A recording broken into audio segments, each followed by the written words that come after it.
我叫默默。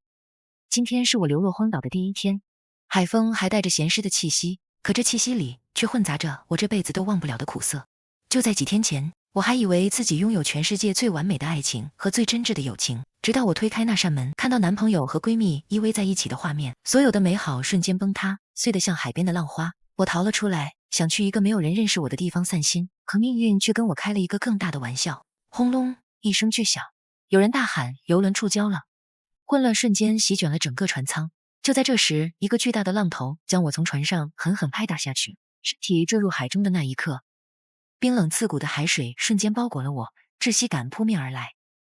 我浮出水面，看到船上的物品散落在海中，那一刻，绝望像藤蔓一样缠绕住我的心脏。我甚至想过就这样放弃，可脑海里却闪过那两个背叛我的人的脸，一股不甘的情绪涌上心头。我不能就这么死了，我要活着活得比他们好。手掌突然碰到一块粗糙的木板，我像抓住最后一根救命稻草一样，不知道漂浮了多久，也不知道被海浪推了多远，我只觉得浑身像散了架一样疼。就在我昏昏沉沉快要睡过去时，手背突然传来一阵尖锐的刺痛，我的意识瞬间清醒，原来是一只小螃蟹，被我发现后慌慌张张地横着爬进沙滩的小洞里。我撑着胳膊想坐起来，可刚一用力，小腿就传来撕裂般的疼。我咬着牙，用没受伤的手撑着沙滩，一点一点往后挪后，背靠在一块温热的礁石上，才勉强缓过劲来。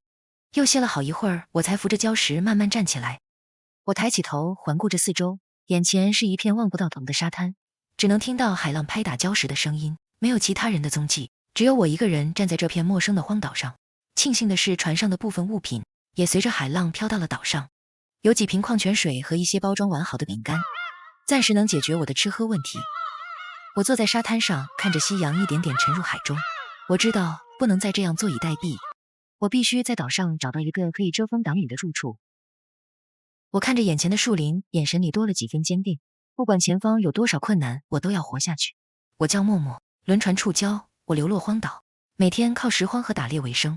谁能懂啊？在荒岛上熬了一夜，我居然是抱着芭蕉树睡的。半夜风吹的树枝晃来晃去，我攥着树干的手都麻了，生怕一松手就摔下去喂野兽。天刚亮我就爬下来，腿上的伤口疼得我眼泪在眼眶里打转，但我不敢哭。今天要是找不到吃的、喝的和安全屋，可能就真的熬不过去了。我一瘸一拐跑回昨天的沙滩，盯着那些被海水冲上来的垃圾，以前看一眼都嫌脏，现在却像看到了救命钱。突然我看到一块铁皮在沙子里反光，边缘还挺锋利，这不就是天然的刀吗？接着又翻到块更大的铁皮，沉甸甸的煮水做饭当锅用简直绝了。接着又在一堆破布下面摸到了几件衣服，虽然湿乎乎的，但拧干了就能穿，还有3瓶没开封的矿泉水，甚至居然摸到个打火机。我按了一下，咔嗒一声，火苗窜了出来，当时我眼泪直接掉下来了。这哪是打火机呀，这是我的命啊！还有更惊喜的，在一块礁石后面，我发现了2罐肉罐头，摇一摇还沉甸甸的。我抱着罐头蹲在沙滩上，突然就想家了。我妈要是知道我现在这样，肯定要哭着骂我乱跑。我爸估计早就发动所有关系找我了。鼻子一酸，差点把罐头扔了，但我马上扇了自己一巴掌。现在不是矫情的时候，我活着回去才能见他们啊！收拾好东西，我背着家当往树林里钻，心里只有一个念头，找安全屋。树枝刮得我胳膊全是印子，腿上的伤口越来越疼。我走几步就停下来，听动静声，怕突然窜出个野兽。就在我快绝望的时候，发现灌木丛后面有个隐蔽的山洞，洞口被藤蔓挡着。我捏着铁皮刀，小心翼翼走进去，屏住呼吸，环顾四周，里面干干净净的，没有野兽粪便，也没有奇怪的叫声。我激动地冲进去，又跑出来抱了一堆芭蕉叶铺在地上，软软的像床垫。这一刻我终于敢松口气了。晚上坐在山洞里，用铁皮当锅烧了点矿泉水，打开罐头小口吃着，虽然没什么味道，但我吃得特别香。累了一天，躺在芭蕉叶上，听着洞外的风声，心里却踏实多了。不过我知道这只是开始，明天还得去沙滩拾荒，还得找更多食物和水。你们说我明天能找到更有用的东西吗？会不会遇到危险啊？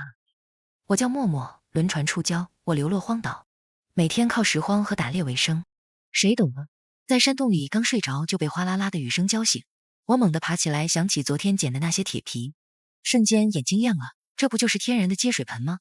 赶紧把大铁皮铺在洞口，空罐头和摆成一排接雨水，听着雨水咚咚砸在铁皮上的声音，我居然有点激动，明天终于不用省着喝矿泉水了。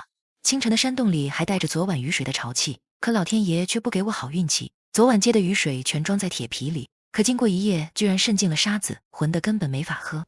外面的太阳已经爬得老高，透过山洞缝隙照进来的光里全是浮动的热气，必须在中午之前找到干净水，不然这潮热天气用不了多久就得脱水。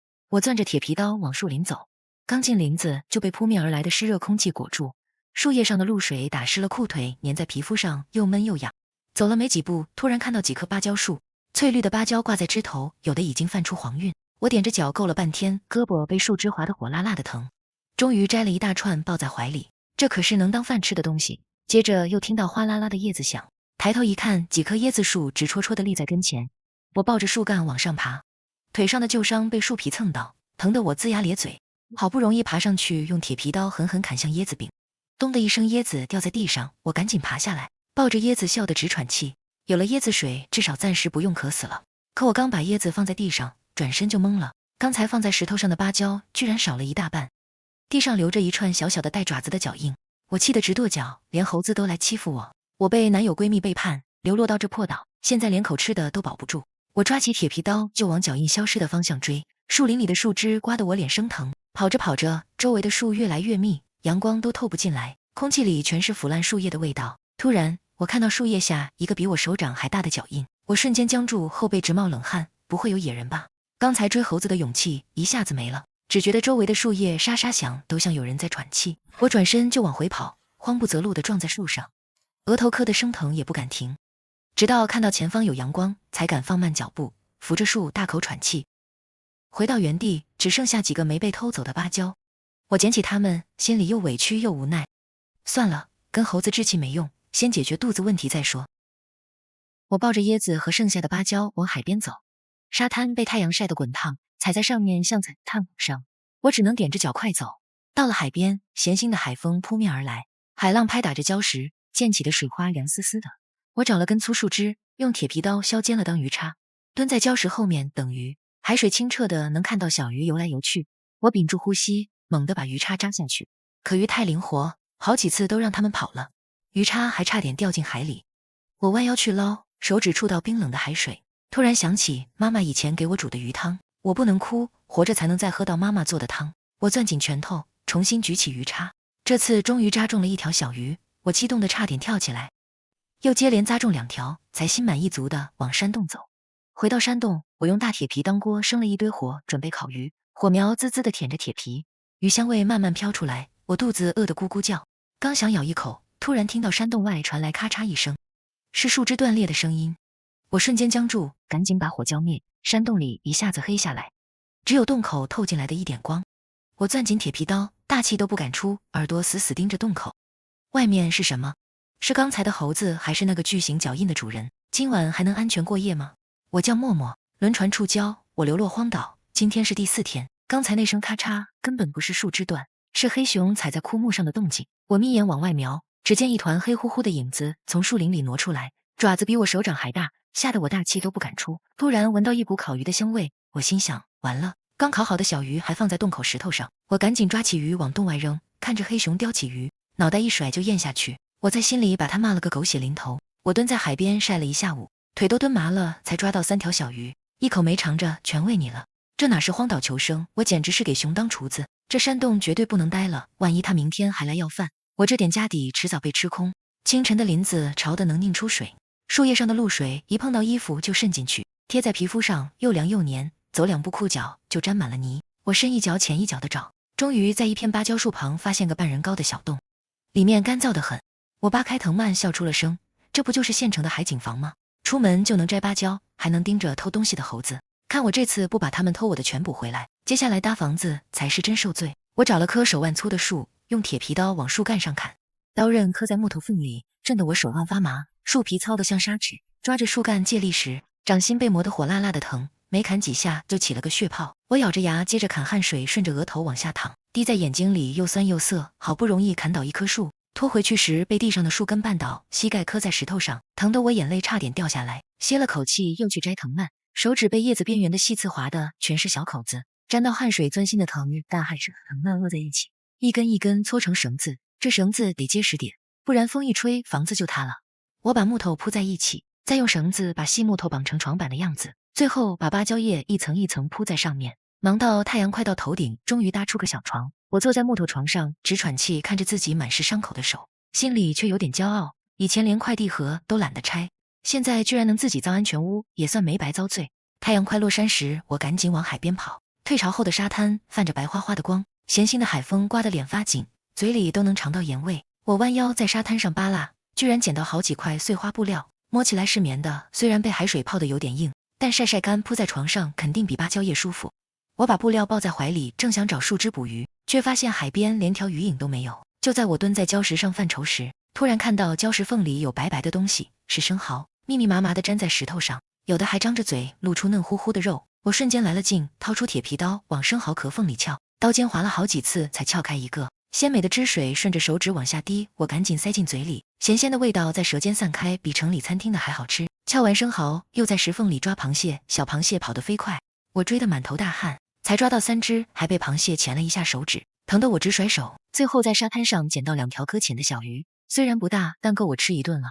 我拎着战利品冷为止，夕阳好日子拉得老长，海风也没那么冷了。晚上在新屋里，我用石头把鱼杂烂架在火上烤，火苗滋滋地舔着鱼肉，香味飘满了小窝。我咬了一口，虽然没盐没调料，但吃得特别香。看着自己满是伤口的手，突然想起以前在家的日子，妈妈总说我娇滴滴的，连个碗都洗不干净，现在却能在荒岛上砍木头、抓鱼、撬生蚝。我叹了口气，真是环境造就人，不被逼到这份上，永远不知道自己有多能扛。躺在铺着芭蕉叶的床上，我却睡不着了。外面的风刮的树叶沙沙响，我总担心猴子会来偷芭蕉，又怕黑熊突然出现，甚至想着明天能不能用海水造点盐。没有盐，日子久了肯定不行。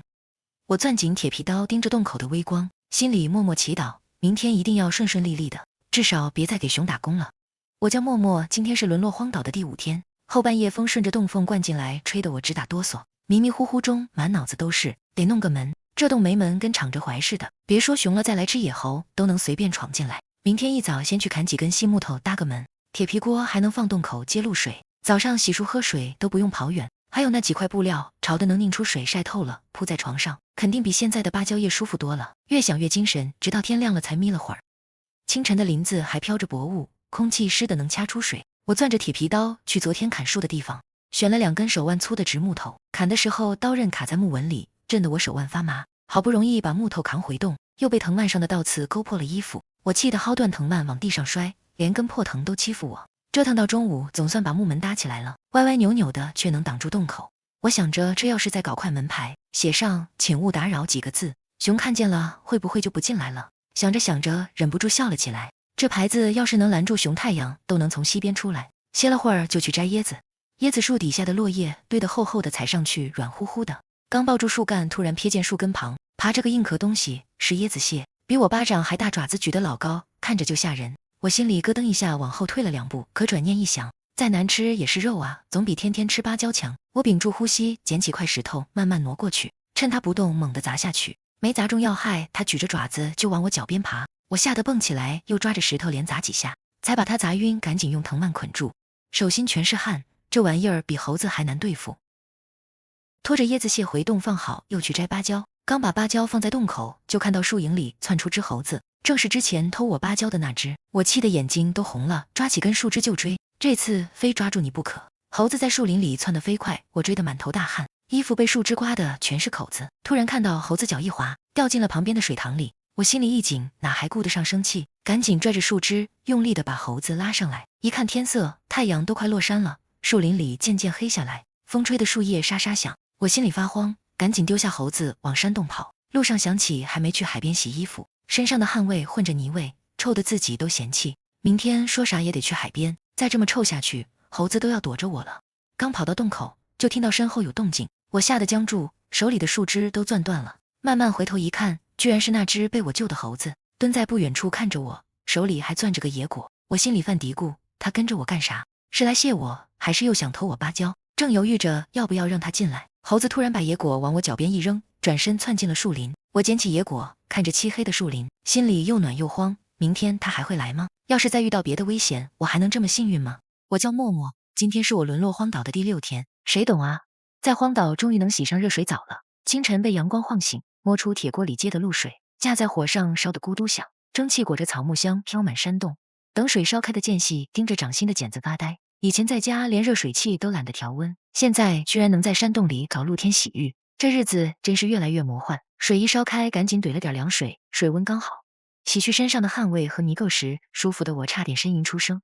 换衣服时才发现新找的牛仔短裤居然还挺合身，真的是运气爆棚。收拾完直奔海滩洗衣服，退潮后的沙滩烫得脚底板发疼。我蹲在礁石边搓衣，把鞋子衣服晾在礁石上，白花花的阳光晒得布料发烫。我趁机在石缝里抓螃蟹，手指被礁石硌吃，却抓到满满一藤筐。看着张牙舞爪的小家伙们，心里美得冒泡，今晚能吃蟹肉了。抓完蟹，赶紧用大铁锅装满海水，学着电视里看过的科普节目，摆在阳光最足的空地上，锅底垫上石头，周围用沙子围起来，盯着海水慢慢蒸发，心里念叨：要是能晒这不，以后烤鱼就有味道了。这可比捡罐头靠谱多了。等衣服的间隙，我躺在礁石上晒着太阳，掏出早上带芭蕉，慢悠悠地啃着，甜丝丝的果肉在嘴里化开，风一吹，连心里的焦躁都散了大半。盯着海水里自己的影子发呆，突然觉得这片刻的惬意真像偷来的，没有职场的糟心，没有社交的忙乱，就安安静静待着，听着海浪晒着太阳。如果没有生存压力的话，好像在这荒岛待着也没那么难熬。歇够了往山里钻，上午的林子潮乎乎的，树叶上的露水打湿了发梢，凉丝丝的，地上冒出好多肥嘟嘟的蘑菇。我只敢捡以前见过的白蘑菇，小心翼翼放进筐里。走着走着，闻到一股艾草香，眼前的草丛里全是嫩绿的艾草，赶紧薅了一大把。旁边的灌木下长着锯齿叶的小草，记得奶奶说过这是止血的草药，也顺手挖了些，用叶子包好揣进兜里，抱着家当往山洞跑。远远就看见那只被我救的猴子蹲在洞口，正扒着门帘往里瞅。我心里一软，扔了块芭蕉递过去，他小心翼翼接过去，吧唧吧唧吃得真香。吃完突然拽着我的衣角往山里拉，我跟着他走了没多远，居然看到一条清澈的小溪，溪水潺潺流过鹅卵石，阳光照在水面上闪着光。刚拿着矿泉水瓶舀水，眼角余光突然扫到溪对岸的芦苇丛里，藏着个灰褐色的大影子。那东西浮在水边的芦苇丛里，粗粝的皮肤像老树皮似的，布满深褐色的疙瘩和纹路，跟周围的环境几乎融为一体，不仔细看根本发现不了。我的妈呀，是鳄鱼！我吓得魂都飞了，抓住猴子的爪子就往回跑，心脏砰砰跳得快要蹦出来，直到跑回山洞，关上门才敢喘气。看着猴子惊魂未定的样子，忍不住感慨，这岛真是处处是惊喜。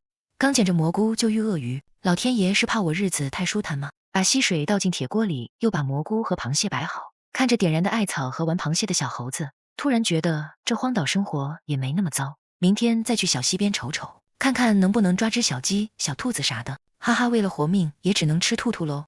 我叫默默，今天是我沦落荒岛的第7天。谁懂啊，在荒岛居然能拥有碎花公主床了。傍晚回到山洞，我把晒干的几块碎花布料铺床上，粉的、蓝的拼在一起，虽然边缘歪歪扭扭，却透着股莫名的温馨。架起铁锅煮螃蟹和菌菇汤，火苗滋滋舔着锅底，螃蟹的鲜香味混着菌菇的清香飘满山洞。我盯着锅里翻滚的汤，忍不住咽口水。要是这会儿能加个鸡蛋，搅成蛋花汤，那滋味绝对绝了。旁边的猴子抱着香蕉，吃得满脸都是果肉，偶尔还抬头冲我吱吱叫2声，像在跟我分享美食。我笑着扔给他半只煮好的螃蟹，看着他笨拙的掰壳，心里竟有点热乎。原来在荒岛有个小伙伴，也没那么孤单。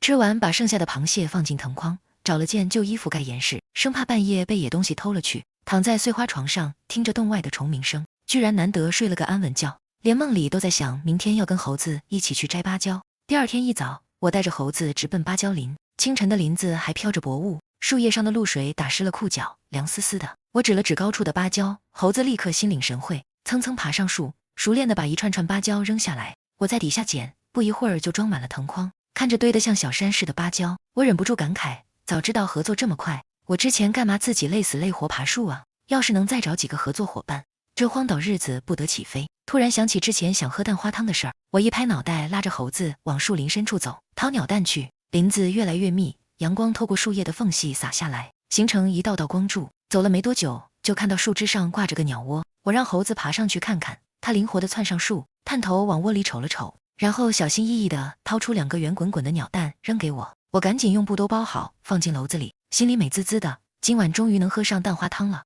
可刚转身要走，脚边的草丛突然窸窸窣窣响起来，一条青绿色的蛇从里面窜出来，吐着分叉的舌头。我吓得尖叫一声，拉起猴子就跑，心脏砰砰跳得快要蹦出来，树枝刮得脸生疼也顾不上，直到跑出老远，听不到蛇的动静了，才敢停下来喘气。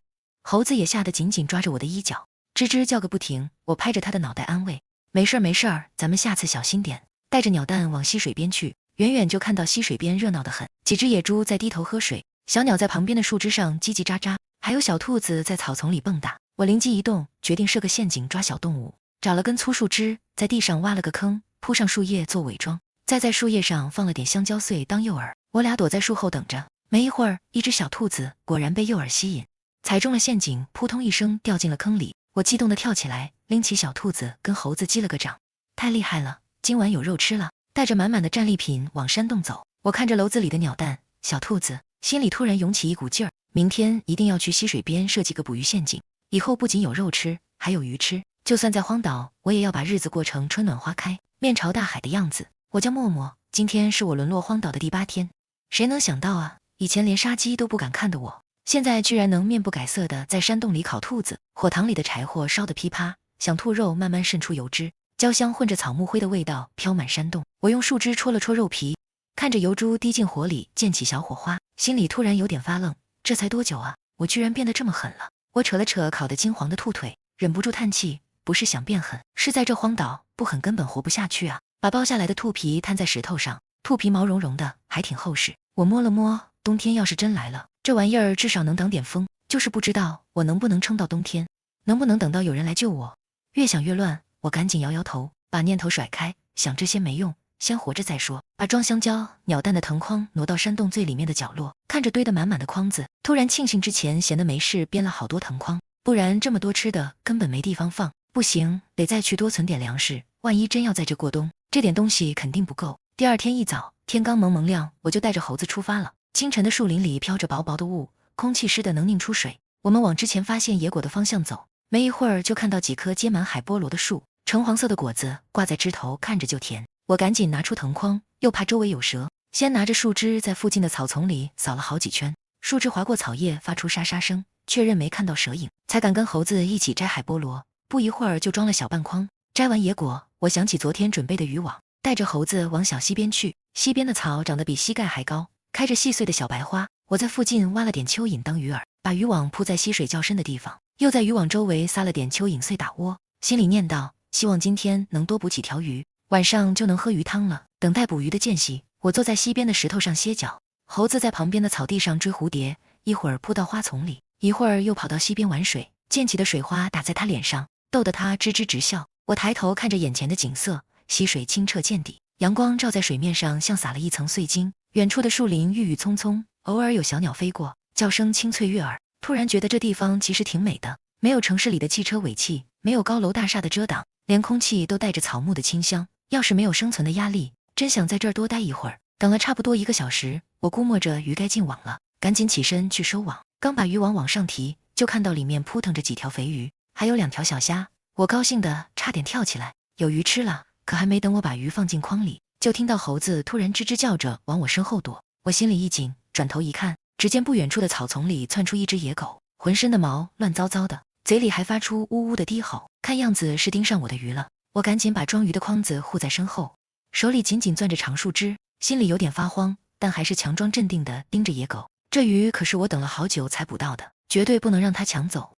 野狗往前挪了2步，我举起树枝对着它，大声喊：不许过来，再过来我就不客气了。也许是我的气势镇住了它，野狗看我不好惹，犹豫了一会儿，终于夹着尾巴转身跑进了草丛。我看着野狗跑远的方向，才敢松口气，手心全是汗。可转念一想，要是能把这条野狗收服了，以后不仅多了个伴儿，还能帮我看门，再也不用担心食物被偷了。在这荒岛上生存，还是得多招几个小弟才行啊。我叫默默，今天是我沦落荒岛的第9天。谁能想到啊，1周前连看到蟑螂都要尖叫的我，现在居然能面不改色地蹲在沙滩上撬生蚝、逮螃蟹，手里攥着根歪兔小章，触手还在掌心滑溜溜的动。我盯着他发呆，这才短短几天，我好像完全变了个人。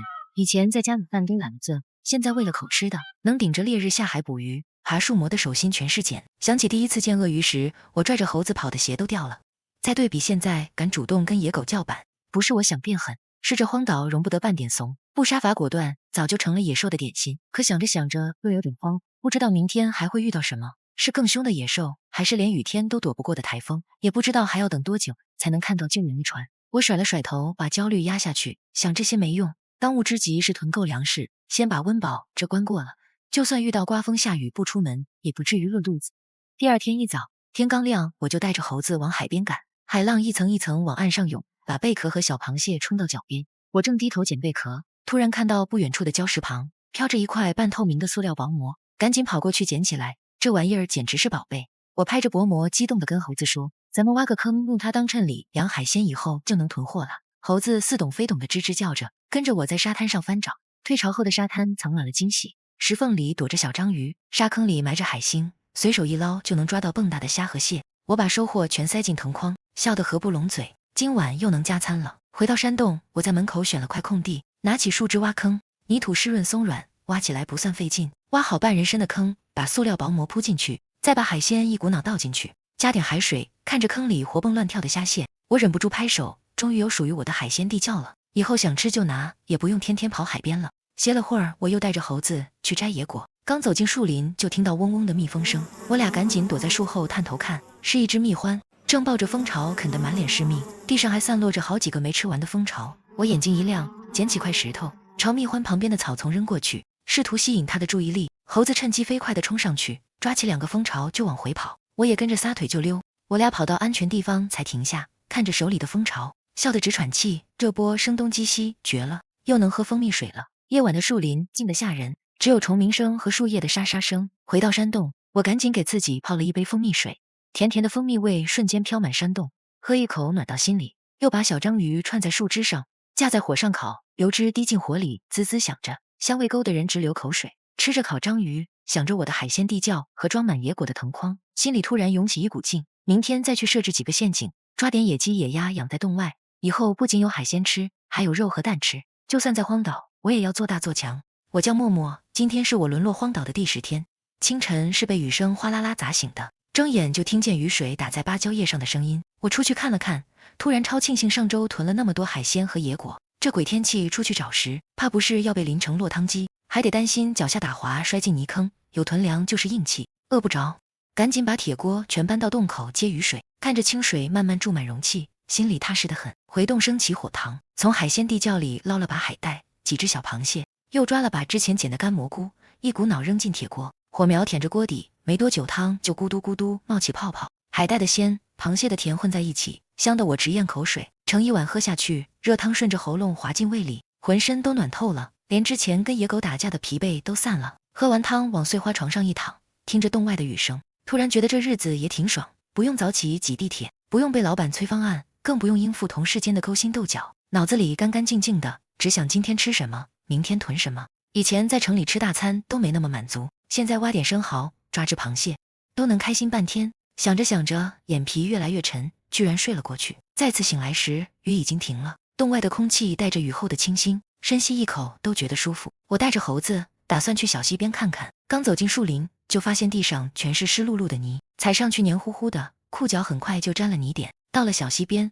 我瞬间愣住了，溪水涨了一大截，原本清澈的水变得有些浑浊，哗啦啦的往下游冲。而溪边简直是现实版动物世界，河对岸的草地上，2头野猪正顶着尖尖的獠牙打架，哼哼的叫声震得周围的草都在晃，身上的鬃毛被泥水打湿，贴在身上显得更凶了。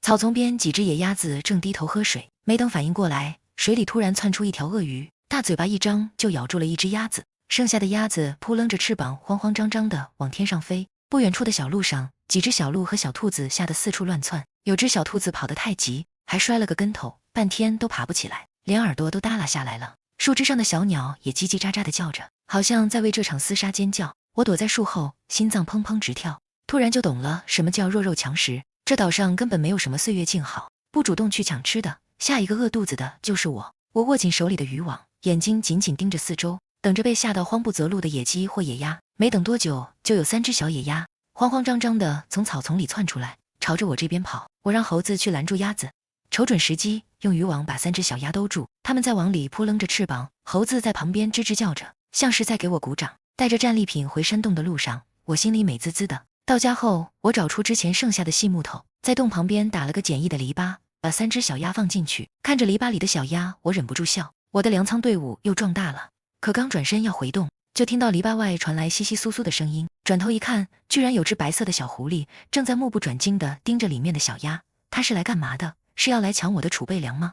我叫默默，今天是我沦落荒岛的第11天。我盯着篱笆外那只狐狸，眼睛直勾勾地盯着里面的小鸭，尾巴还轻轻晃着，看着倒不像要硬抢。本来都拿起了树枝，想冲出去把它赶跑，可转念一想，万一这是狐仙呢？在这荒岛上多拜一拜总没坏处。我赶紧放下树枝，对着狐狸双手合十，小声念道：狐仙大人，要是你真有灵，就保佑我早点离开这荒岛吧，我给你留只鸭子当谢礼。说完就从篱笆缝里抓出一只小鸭，轻轻扔到狐狸面前。他先是往后退了2步，确认没危险后，叼起小鸭就往树林里跑。跑了2步还回头看了我一眼。我望着他的背影，想着自己满囤的粮食，忍不住笑。果然地主家有粮就是硬气，不仅饿不着，还能接济狐仙，顺便许愿，这波不亏。当晚睡得不算安稳，总惦记着许愿的事。天刚蒙蒙亮，我就拽着猴子往海边跑，得赶紧补点海鲜，不然地窖要空了。清晨的海边还飘着薄雾，咸腥的海风刮得脸发麻。我刚准备捕鱼，眼角余光突然瞥见远方的海面上有个小小的黑影在动，是船。我瞬间僵住，难道昨晚的许愿真的灵了？我一边朝着船的方向大声喊救命，一边往海里冲。海水没过脚踝、膝盖，冰凉的触感都顾不上。可风太大了，我的呼救声刚喊出口就被吹散。突然一个浪头打过来，我没站稳，差点被卷进海里。不行，这么冲动太危险了，万一船没看见我，自己先出事就完了。我只能不甘心地退回到沙滩上，眼睁睁看着那艘船越来越远，最后彻底消失在海平线里。一瞬间，委屈和崩溃全涌上来，蹲在沙滩上抱着膝盖就想哭。我想爸妈做的红烧肉，想朋友一起喝的奶茶，想家里软软的沙发，甚至想以前天天吐槽的上班通勤。要是能回去，一定要把那对背叛我的闺蜜和前男友胖揍一顿。以前我连瓶盖都拧不动，现在扛木头、斗野狗都不在话下，揍他们俩还不是轻而易举。想到这儿，忍不住扑哧笑出声，心里的委屈也散了大半。没关系，这次没赶上，总有下次，我一定能回去。收拾好心情，我又在沙滩上忙活起来。石缝里的生蚝，沙坑里的螃蟹，没多久就装了半筐，拎着沉甸甸的筐子往回走。刚走进树林，突然看到一片翠绿，是竹林。我摸着竹子的纹路傻笑，有竹子就能做竹筏啊，下次再看到船，我就能划着竹筏追上去。我掏出铁皮刀，选了几根粗细适中的竹子，砍的时候刀刃卡在竹节里，震得手腕发麻。竹子倒下时哗啦一声，惊飞了树上的小鸟。我和猴子一起把砍好的竹子搬到空地上，用藤蔓绳子一根一根捆紧，绳子勒得手指发红，手心的茧子也磨得生疼。可看着慢慢成型的竹筏，心里满是成就感。夕阳西下时，我和猴子一起把竹筏拖回山洞。竹筏上的藤筐里堆着扇贝和小鱼，看着天边的晚霞，突然觉得浑身是劲。明天再加固一下竹筏，心里又开始盼着那只小狐狸来。这次我要许愿，希望每天都有船经过。我叫默默，今天是我沦落荒岛的第12天。我盯着树林里的沙沙声，攥紧手里的铁皮刀，连呼吸都放轻了。该不会是狐狸来了？可等了半天，只有风卷着树叶晃悠，连个狐狸影子都没有，心里莫名有点小失望。早知道是风，刚才就不白紧张了。回洞后架起火塘，把小鱼丢进铁锅，看着清水慢慢煮出奶白色的汤，忍不住吐槽，天天吃海鲜，啃野果，连口米饭都没有，再这么下去，我都要瘦成闪电了。旁边的猴子抱着香蕉啃得正香，尾巴还悠闲地晃着。我戳了戳他的脑袋，还是你日子舒服，有香蕉就能活，哪像我，天天琢磨下顿吃啥，水够不够用。喝完汤，想起山洞里的存水快见底了，竹筏也得赶紧试水。要是竹筏能用，下次再看到船，我就能追上去了。好不容易熬到天亮，拎着藤筐就喊猴子出门，直奔小溪边。一路上的风景美得像画，晨雾还没散，飘在翠绿的树林间，远处的山若隐若现，连空气里都带着草木的清香，活脱脱一幅水墨江南图。要是搁以前，我肯定得掏出手机拍个不停。到了溪边，溪水清澈见底，小鱼在水里游来游去，可我没敢直接喝。以前看科普节目说过，生水有细菌，喝了容易拉肚子。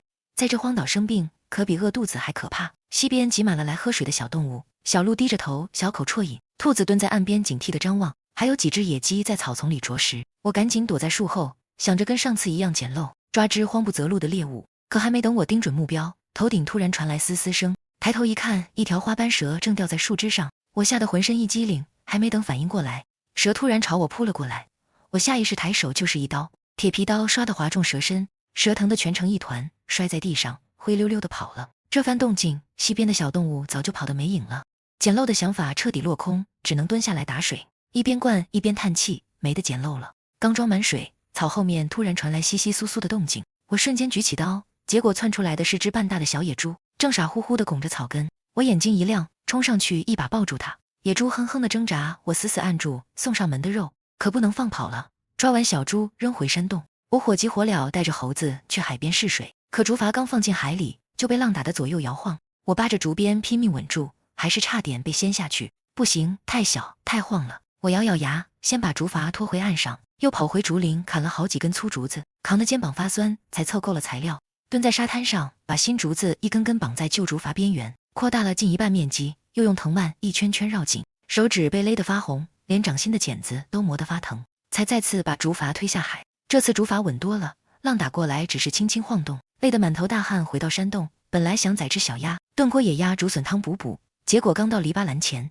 我瞬间僵住，篱笆栏倒在地上，里面只剩几根鸭毛，早上抓的小野猪也没影了。我气得直跺脚，肯定是那只狐狸干的，早知道就不给它鸭子了。可低头一看，篱笆栏旁边的泥地上印着一排巨大的脚印，比我的手掌还大。这根本不是狐狸的脚印。我盯着脚印，后背突然冒起冷汗，心脏砰砰直跳。岛上还有这么大的野兽，它会不会再来？坐在山洞门口的石头上，看着夕阳把海面染成橘红色，突然惊觉，我居然已经在这荒岛上待了半个月了。还记得刚被冲上岸那天，我裹着湿透的衣服，坐在沙滩上哭了整整1个小时。明明只是出门散心，怎么就遇到轮船触礁，把我扔到了这个连信号都没有的地方？现在每次想起爸妈，都忍不住鼻子发酸。他们肯定早就报警了，说不定每天都守在海边等消息，不知道要为我流多少眼泪。而我在这儿也过着水深火热的日子，上山打猎摘蘑菇，下海摸鱼抓螃蟹，小溪边捕猎抓兔子。记得第一次摸鱼被螃蟹夹得直哭，到现在闭着眼睛都能在石缝里抓虾。生存技能简直是坐火箭上升。这岛上的蛇虫数蚁就没断过，晚上睡觉总能听到虫子爬过树叶的声音。好在我找到这个山洞，虽然简陋，却能遮风挡雨。洞口那个歪歪扭扭的木门，看着破破烂烂，却硬是扛住了好几次暴雨。洞里每天点燃的艾草烟味虽然呛人，却让我免于成为蚊子的大餐，也算不幸中的万幸。说起来，我也算被幸运之神眷顾了。前几天在海边赶海时，居然捡到了轮船残骸冲过来的物资，一个打火机不用再钻木取火，一口铁锅能煮能烤，还有几件的衣服和床单，让我不用裹着破布过日子。要是没有这些东西，我可能在这岛上连3天都活不下去。可生存之外，更多的是挥之不去的孤独。还好遇到了那只小猴子，一开始它偷我香蕉，我气得追着它跑了半个树林，没想到后来居然成了最好的伙伴。上次去小溪边是它帮我引路，这次造竹筏也是它帮我递藤蔓。要是没有它，我一个人在这空荡荡的岛上，光那份孤寂感就能把我逼疯。这岛就像个双面镜，一边藏着能让我活下去的物资，一边又布满了危险。为了找吃的，我遇到过吐着信子的蛇，差点被它咬到脚踝；见过熊的脚印，吓得好几天不敢上山；在溪边撞见鳄鱼，魂都差点飞了。还有抢我鱼的野狗，偷吃蜂蜜的蜜獾。从一开始遇到危险就拔腿就跑，到后来能举着刀跟野狗对峙，能跟蜜獾声东击西抢蜂蜜，我才发现自己内心早就不是以前那个胆小的女生了。现在的我有了自己的海鲜地窖，里面囤着虾、蟹和章鱼，有装满野果和干货的粮仓，甚至还能接济一下狐仙，顺便许个愿。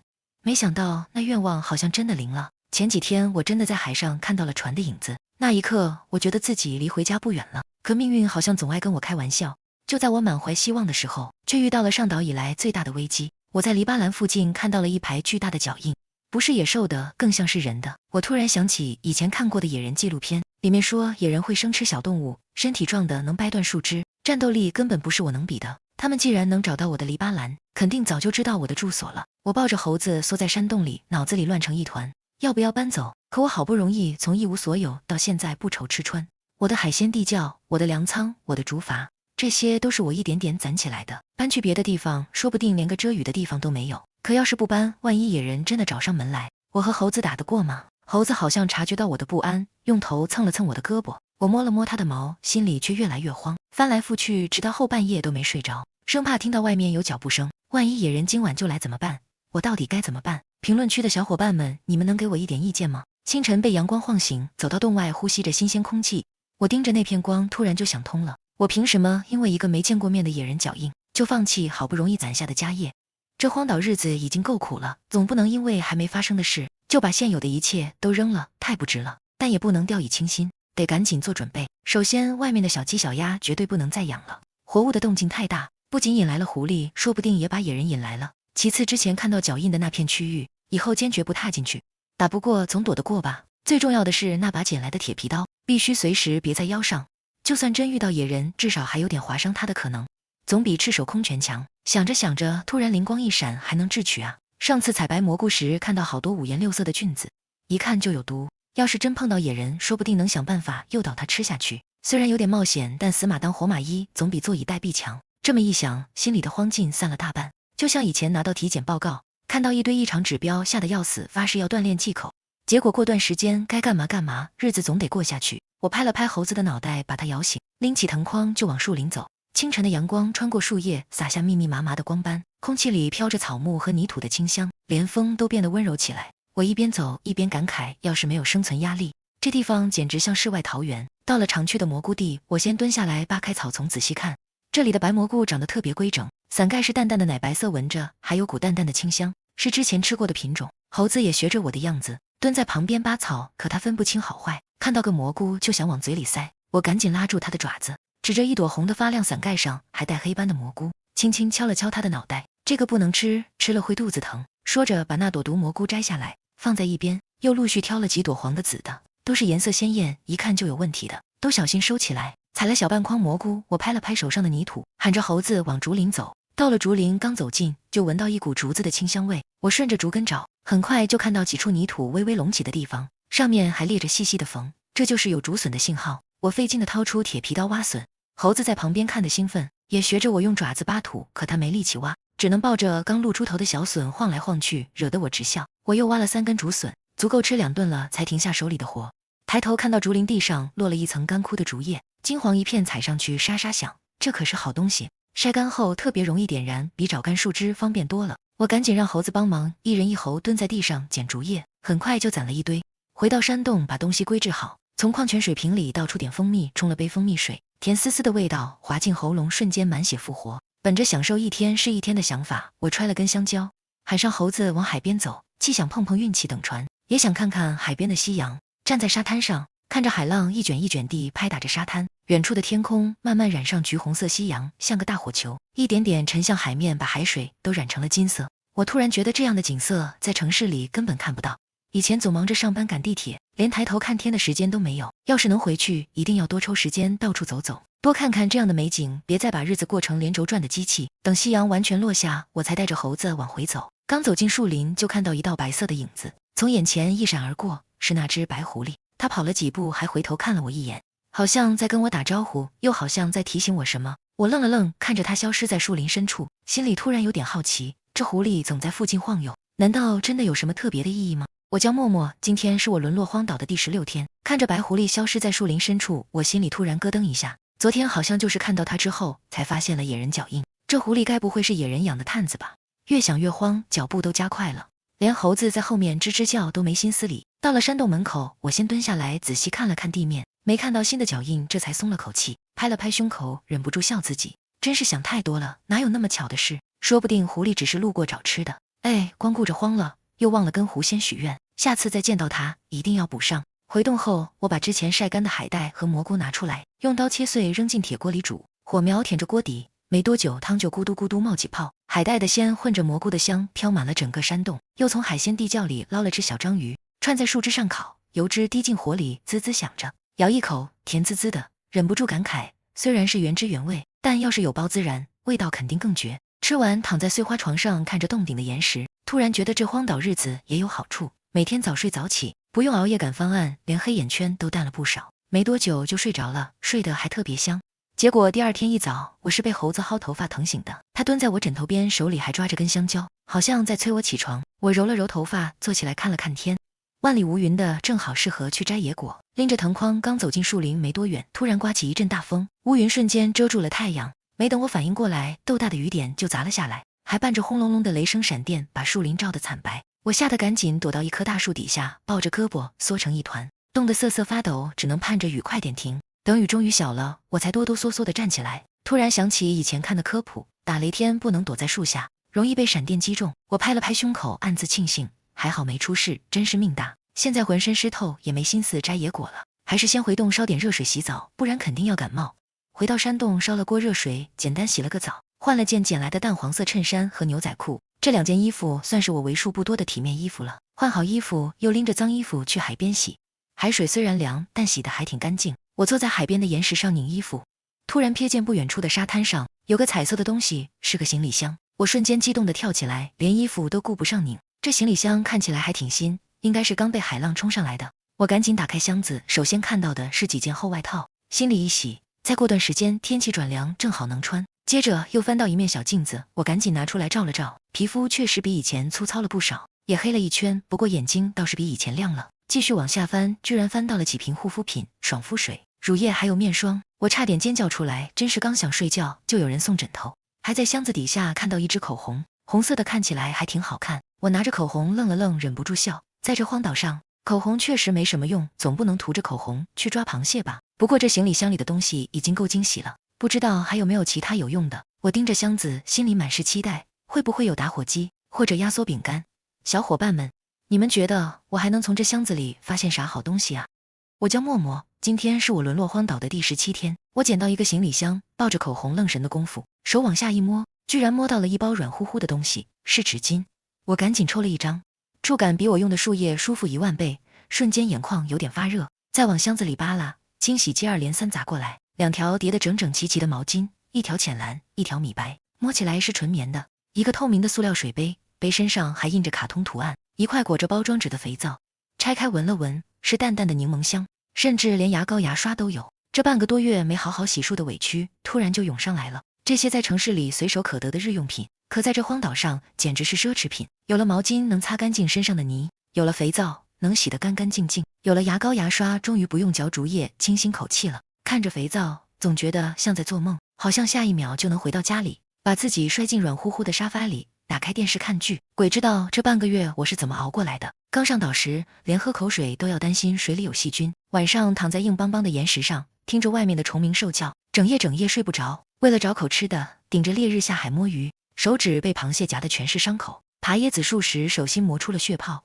现在有了这些东西，好像突然从原始生活跌回了熟悉的文明世界，那种踏实感比捡到一箱压缩饼干还让人安心。继续往下翻，我的眼睛越来越亮，一个黑色的探照灯，还有2盒打火机。这主人怕不是跟我一样爱探险，再往深处掏，几包压缩饼干和瓶装水掉了出来，最底下居然压着3包火锅底料，红色的包装上印着重庆麻辣。我盯着那几个字，突然就想起上次跟朋友吃火锅的场景，毛肚在辣锅里7上8下，蘸着香油蒜泥，香得能吞掉舌头。多久没见爸妈和朋友了，他们会不会还在海边等我？想到这儿，鼻子一酸，眼泪差点掉下来。小猴子好像察觉到我难过，凑过来用头蹭我的胳膊，还把他手里的香蕉递到我嘴边，毛茸茸的样子瞬间把我的眼泪憋了回去。还有他陪着我呢。最后我在箱子侧都摸到一个银色的盒子，打开一看，里面全是药品，抗生素、退烧药、创口贴、消毒水，甚至还有纱布。我激动得一蹦3尺高，差点把箱子掀翻。在野外，一个小伤口发炎都可能要命。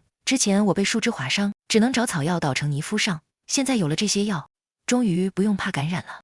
这哪是行李箱，简直是我的救命箱。翻东西的时候，小猴子全程凑在旁边，一会儿拿起牙刷啃2下，一会儿又把探照灯抱在怀里，尾巴勾着毛巾晃来晃去，那好奇又笨拙的样子逗得我直笑。等我把所有东西分门别类收拾好，拖着行李箱往山洞走。沙滩上的沙子被太阳晒得暖暖的，踩上去软软的，我突然有点恍惚。这场景好像跟在三亚度假时拖着行李箱去酒店一样，可抬头一看，只有无边无际的大海和树林，才想起自己还在等救援。回到山洞门口，我把行李箱靠在墙边，突然想起一件事，轮船触礁的时候掉下去的肯定不止我一个人。既然这个行李箱能被冲上岸，会不会还有其他人也被海水冲到这个岛上？说不定他们也在找食物，等救援。我越想越激动，手舞足蹈地跟小猴子说，以后我们出门都在树上刻点记号，比如画个 SOS， 要是有同伴看到，肯定能明白。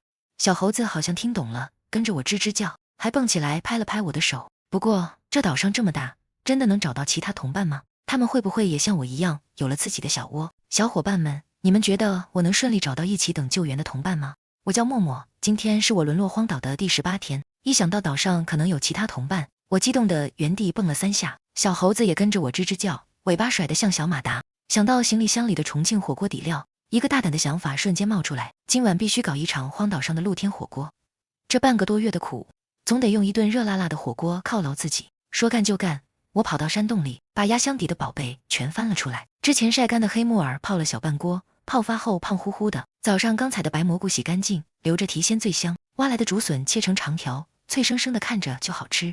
还从海鲜地窖里捞了一把活蹦乱跳的虾，几只小章鱼处理干净，连珍藏的椰子都开了一个，可惜没有吸管，只能倒在水杯里当饮料喝。架起铁锅，倒上半锅稀水，等水咕嘟咕嘟冒起泡，撕开火锅底料丢进去，红油瞬间在水里散开，麻辣的香味一下子飘满了山洞门口。小猴子蹲在我脚边，眼睛直勾勾盯着锅里，口水都快滴到地上了，围着我转来转去，时不时用爪子扒爬我的裤腿。我笑着戳了戳他的脑袋，这你可不能吃，太辣了，小心把你辣哭。等蘑菇和竹笋煮软，我夹起一块蘑菇塞进嘴里，麻辣的味道在舌尖炸开，带着蘑菇的鲜，还有竹笋的脆，瞬间把我香得眯起眼睛。这味道比在城里吃的火锅还香，连吃了好几口，又剥了只虾，显得能吞掉舌头。那种满足感从胃里一直暖到心里。晚上躺在床上，脑子里还在回味火锅的味道，翻来覆去半天都没睡着，满脑子都是明天要不要再吃一顿。第二天一早，我抱着新捡的牙刷，挤了点薄荷味牙膏，跑到洞外刷牙，薄荷的清凉在嘴里散开，感觉整个人都清醒了。又用那条淡蓝色的毛巾擦了把脸，软乎乎的触感蹭过脸颊，忍不住感慨，终于不用树叶擦脸，也不用嚼树枝清新口气了，这日子总算有点正常人的样子了。回到山洞，还对着小镜子涂了水乳面霜，虽然在荒岛上涂这个有点矫情，但摸着自己慢慢变光滑的皮肤，还是忍不住开心。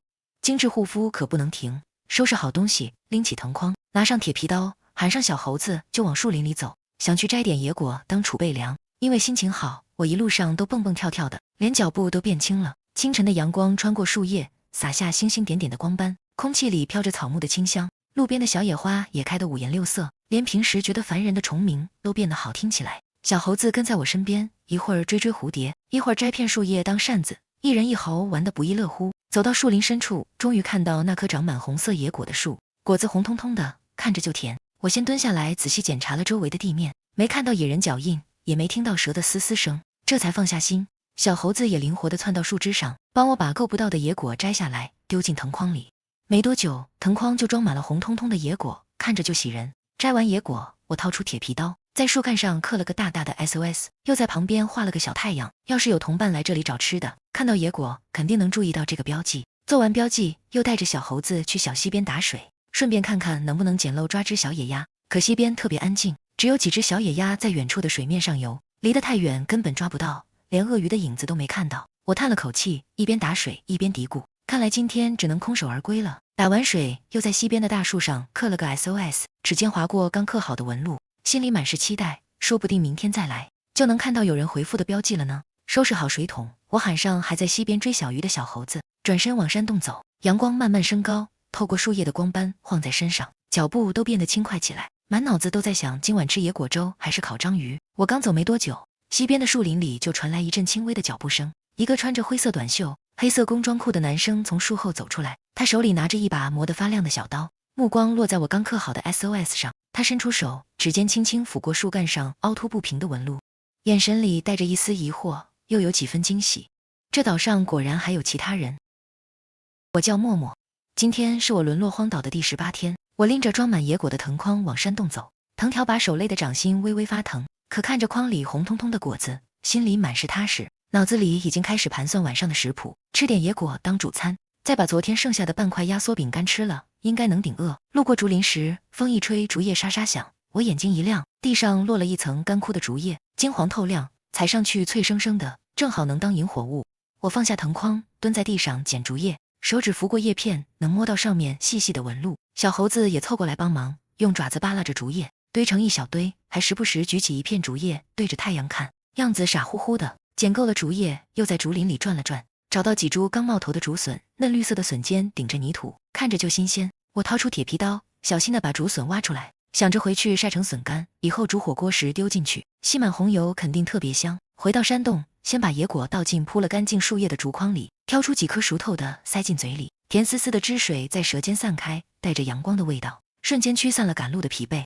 又把竹笋去皮，切成细条，摊在山洞门口的岩石上晒太阳，阳光洒在笋条上，很快就吸出一层细细的水珠。我坐在岩石上，一边啃野果，一边看着小猴子，他蹲在我旁边，眼睛直勾勾盯着我身边的野果，时不时用爪子扒爬我的胳膊，嘴里吱吱叫着，明显是馋了。我笑着捏了颗野果递过去，他接过去，捧着啃得满脸都是果汁，逗得我直笑。昨天火锅的麻辣香味仿佛还在嘴里打转，今天特意吃点素，也算均衡饮食。吃完野果，天慢慢黑了下来。我坐在山洞门口的岩石上，抬头就能看到满天星空，星星密密麻麻的，比在城市里看到的亮多了。银河像一条银色的带子横跨在夜空里，偶尔还有几颗星星拖着尾巴划过天际，风从树林里吹过来，吹在脸上凉凉的，特别舒服。小猴子趴在我旁边的石头上，尾巴轻轻晃着，眼睛半眯着，好像也在看星星。我看着星空，脑子里忍不住胡思乱想，不知道爸妈现在怎么样了，是不是还在为我担心？闺蜜会不会还在每天刷新闻，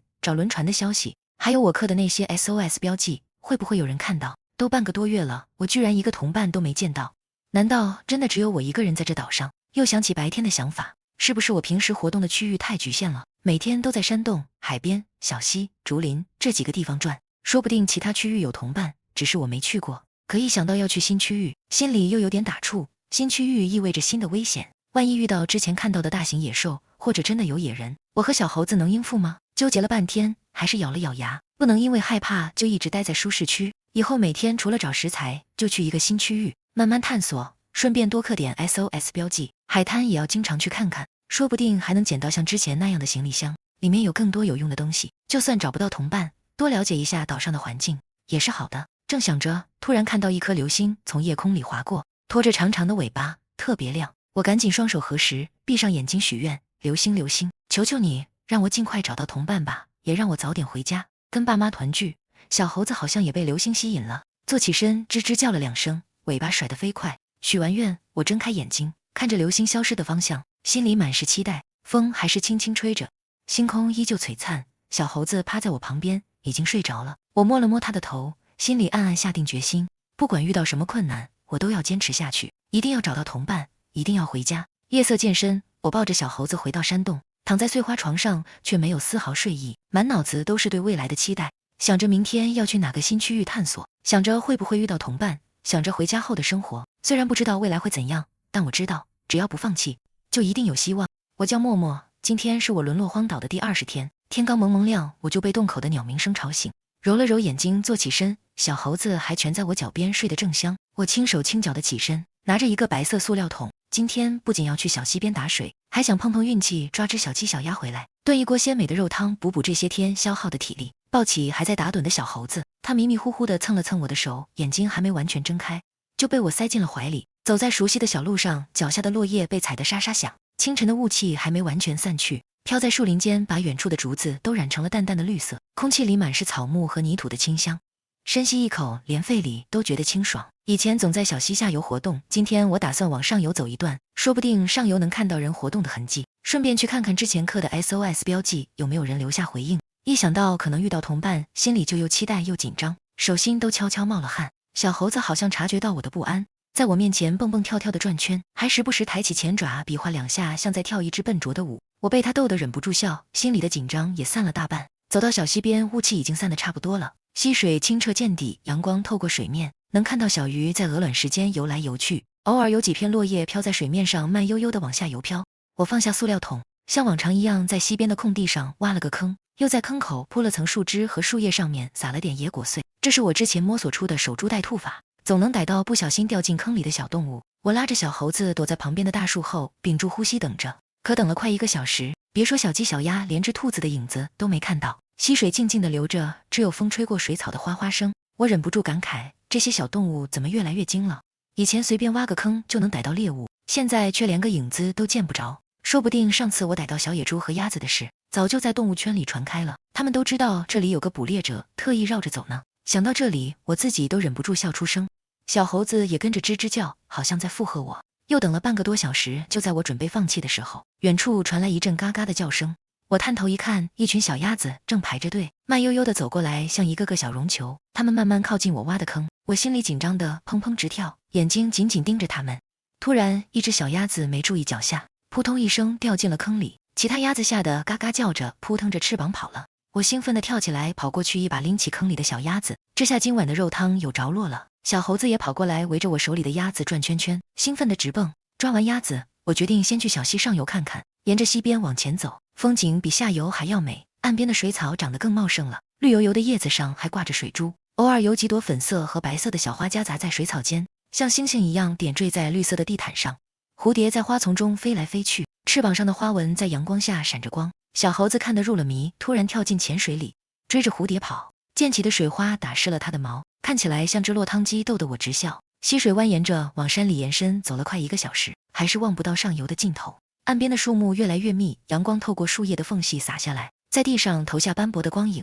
看看天色不早了，我决定返程去看看之前刻的标记有没有回应。往回走的时候，小猴子还在水里玩得不亦乐乎，我喊了它好几声，它才恋恋不舍地从水里跳出来，甩了甩身上的水，跟在我身后。快走到之前刻标记的地方时，我的心跳突然加快了。远远的就看到那棵刻着 SOS 的大树，心里满是期待，会不会有人在上面刻了回应。可走近一看，树上还是只有我之前刻的标记，没有任何新的痕迹。我有点失望，想摸一摸刻好的纹路，却突然注意到树下的泥土上有一个清晰的脚印。这个脚印比我的脚大一点，看起来是男人的脚印，鞋底的纹路还能隐约看到。我赶紧站起来四处张望，是谁？是之前我想到的同伴吗？还是……我心里突然又紧张又兴奋，手紧紧攥着手里的铁皮刀，眼睛盯着周围的树林，生怕错过任何动静。我叫默默，今天是我沦落荒岛的第20天。清晨用淡蓝色毛巾洗脸时，我满脑子都是昨天看到的脚印，那脚印清晰地印在泥土里，鞋底纹路还没被风吹散。他既然看到了我刻的 SOS， 为什么不回应？是没看懂，还是不想回应？我指尖无意识地摩挲着毛巾边缘，那脚印比我的脚大1圈，明显是男生的尺码。可他会是好人吗？万一他只想着自己活命，根本不想被人打扰怎么办？又或者他遇到了什么麻烦，没办法留下回应？越想越乱，太阳穴突突的跳头都疼了。我转身看向蹲在旁边啃野果的小猴子，叹了口气，难道在这荒岛上，我除了跟蛇虫鼠蚁、野猪、鳄鱼斗智斗勇，还要跟来路不明的人玩心眼？还是你好，不用想这么多。小猴子好像听懂了我的话，立刻丢下野果，蹦到我面前，前爪搭着我的膝盖，尾巴甩得飞快，还吱吱叫着转圈。那活泼的样子瞬间把我心里的烦躁驱散了大半。既然想不通，不如主动去找答案。我决定今天去开发新领域，往之前没去过的树林方向走。就算那个男生是坏人，先摸清楚他的底细总没错，知己知彼才能有应对的办法。刚走进这片陌生的树林，就明显感觉到不一样，空气比之前的区域湿润很多，吸进肺里都带着潮气。树叶上挂着的水珠时不时滴下来，打在脖子上凉丝丝的。更烦人的是蚊虫，刚走没几步，胳膊上就被叮了好几个包，痒得我忍不住挠。我懊恼地拍了下大腿，早知道该在山洞里点燃一把艾草，揣在兜里驱虫，现在只能硬扛着。就在我被蚊虫烦得想放弃时，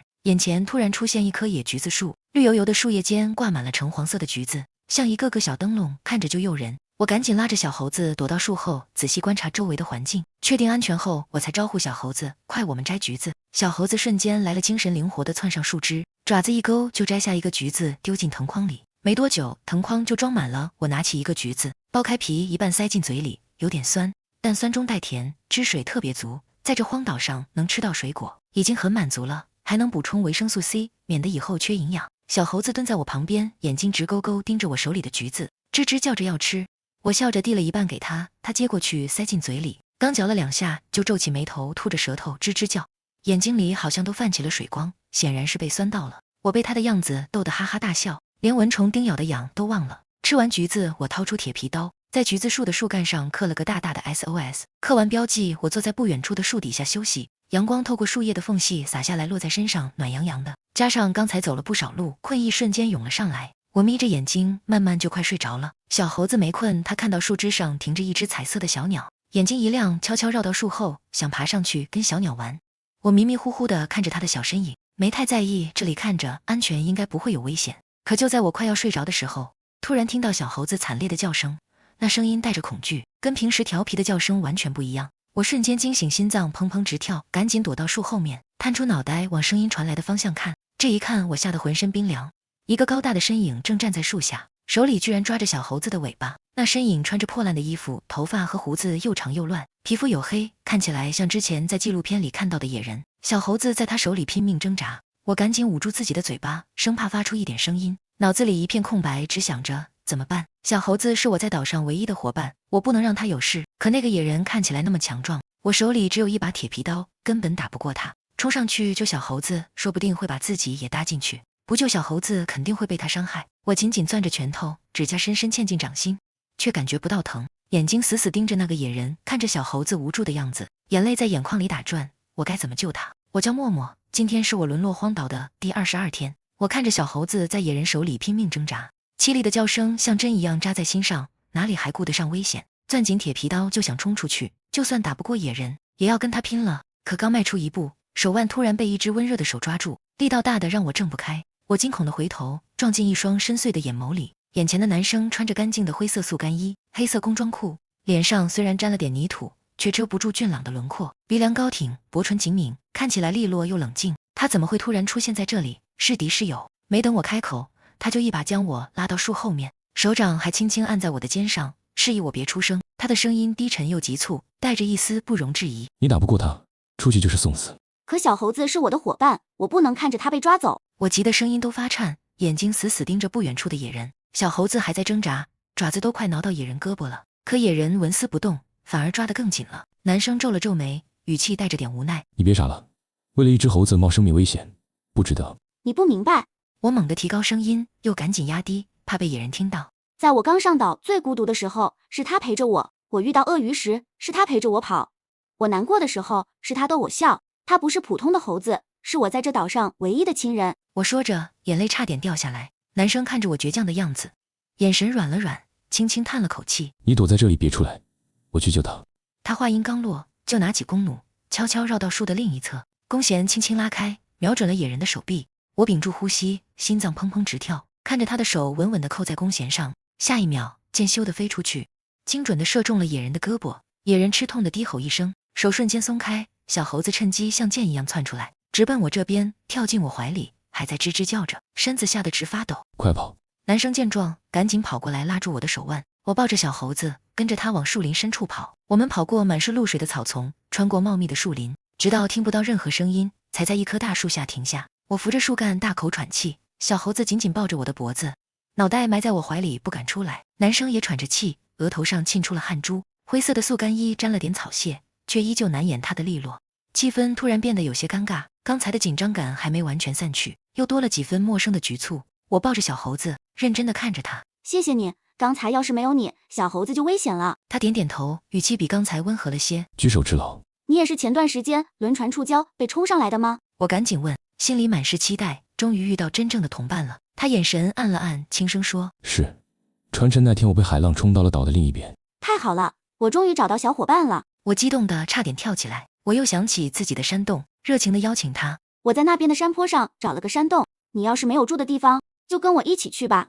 我那地方虽然简陋，但能遮风挡雨，还有火锅底料呢。男生沉默地看着我，眼神里好像藏着什么。过了几秒，才无奈地点点头。好。我抱着小猴子，摸了摸他的头，轻声说：刚才太危险了，以后不许再离开我身边了，知道吗？不然遇到危险，我都没办法及时救你。小猴子蹭了蹭我的下巴，吱吱叫着，好像在说知道了，眼睛里还有点后怕。男生看着我们互动的样子，沉默地低头。我总觉得他有点高冷。这个突然出现的男生身上到底藏着什么故事呢？我叫默默，今天是我沦落荒岛的第22天。往山洞走的路我已经走了无数遍，可今天身边多了个人，竟觉得连熟悉的风景都变了味道。阳光穿过树叶的缝隙，在地上投下斑驳的光影。小猴子趴在我怀里，时不时探出头，好奇地看一眼走在旁边的男生，又赶紧缩回去，大概还没从刚才的惊吓里缓过来。一路上我叽叽喳喳地跟他说岛上的事，哪里有野果，哪里的海鲜多，我刻了多少 SOS 标记，可他大多时候只是嗯一声，很少主动说话，眼神时不时飘向远处的树林，看起来有点高冷，又有点心不在焉。我看着他的侧脸，心里有点疑惑，他好像有什么事情瞒着我，是不是有什么秘密？好几次想开口问，可看到他沉默的样子，又把话咽了回去。阳光透过树叶洒在他身上，明明是温暖的光，却好像照不进他眼底的深邃。我心里有点打鼓，是不是我说的话题太无聊？之前救小猴子的时候，他明明那么果断，怎么一到聊天就这么高冷？我不死心地追问，你在岛的另一边有没有捡到过什么好东西啊？比如吃的或者能用的工具？他沉默了，脚步放慢了些，眼神飘向远处的海面，好像在回忆什么。路边的小鸟扑棱着翅膀飞走了，留下一阵叽叽喳喳的叫声，空气又变得安静起来。我心里有点失落，想着大概是问不出什么了，刚想转移话题，他却突然开口了，声音比之前低沉，还带着点沙哑。船触礁的时候，我正在船舱里整理东西。他的目光落在脚下的石子上，像是在对着地面说话。一开始只是轻微的震动，我还以为是遇到了暗礁，没太在意。直到听到有人喊船要沉了，才知道不对劲。我停下脚步，认真的听着，小猴子也安静下来，不再乱动，他也跟着停下，抬头看了眼天空，继续说：那时候脑子里只有一个念头，必须活下去。我知道船沉没还需要一点时间，就赶紧把救生衣穿上，往餐厅跑。餐厅里有很多真空包装的食物，还有水果刀，我尽可能多塞了些进背包。又在船员工具室找到一把公母、绳索和吊床，才往甲板跑。甲板上已经乱成一团了，有人在哭，有人在喊着找家人，还有人拼命往救生艇上挤。我看了一眼船体，已经沉了一半，船身还在往一边倾斜。根据之前的户外经验，这时候必须远离船体，不然等船完全沉没，会形成漩涡，把周围的一切都吸进去。我听得心都揪紧了，忍不住问：那你当时不怕吗？直接跳海，万一遇到鲨鱼怎么办？他摇了摇头，眼神里带着一丝后怕。怕也没用，留在船上肯定死路一条。我深吸一口气，就跳下去了，拼命往远离船的方向游。游的时候，我能看到很多人掉进漩涡里，有的还在喊救命，可我根本没办法救他们，只能眼睁睁看着，那种感觉特别绝望。他顿了顿，好像在平复情绪，过了几秒才继续说：海上飘着很多行李箱和船板，还有一个翻了一半的救生艇。我当时已经没什么力气了，可还是咬牙游过去，把救生艇翻过来，爬上去，又把附近的几个行李箱和能用到的物资搬到艇上。刚做完这些，就体力不支，昏过去了。再醒来的时候，就在这座岛上了。他看向我，眼神里终于多了些情绪。我听完后在风中凌乱，原来我活着是靠运气，人家才是真的大佬，靠实力啊。我叫默默，今天是我沦落荒岛的第23天。风从树林里吹过来，卷起路边的落叶，打着旋飘远。我站在原地，脑子里还反复回放着男主说的话。船触礁时，他能冷静地找物资，判断逃生时机，甚至在海上还能搜罗行李箱。这份沉着和果断，跟我当时的慌乱比起来，简直像两个极端。我下意识摸了摸怀里的小猴子，他好像察觉到我的情绪，用脑袋轻轻蹭了蹭我的下巴。男主站在我旁边，没再说话，只是看着远处的树林。阳光洒在他身上，把他的影子拉得很长。我心里五味杂陈，有佩服，有羡慕，还有点隐隐的自卑。同样是遭遇船难，他能把生存的希望牢牢抓在手里，而我当时却像个没头苍蝇一样乱撞。还记得船触礁那天，我正在船舱里吃东西，突然的震动让我手里的饮料洒了一地。一开始我还以为是机器故障，直到听到外面传来尖叫，才慌慌张张地跑出去。走廊里全是人，我跟着人群瞎跑，最后居然跑到了窗边，想看看外面的情况。结果一个巨浪拍过来，窗户被撞碎，我直接被卷进了海里。在海里的那段时间，我像个溺水的蚂蚁，只能拼命挣扎，连方向都分不清。当时海上飘着很多行李箱，有的就在我身边，可我光顾着害怕，根本没想过要捞一个。要是当时能像男主一样冷静，说不定现在手里的物资会更多，也不用一开始吃那么多苦。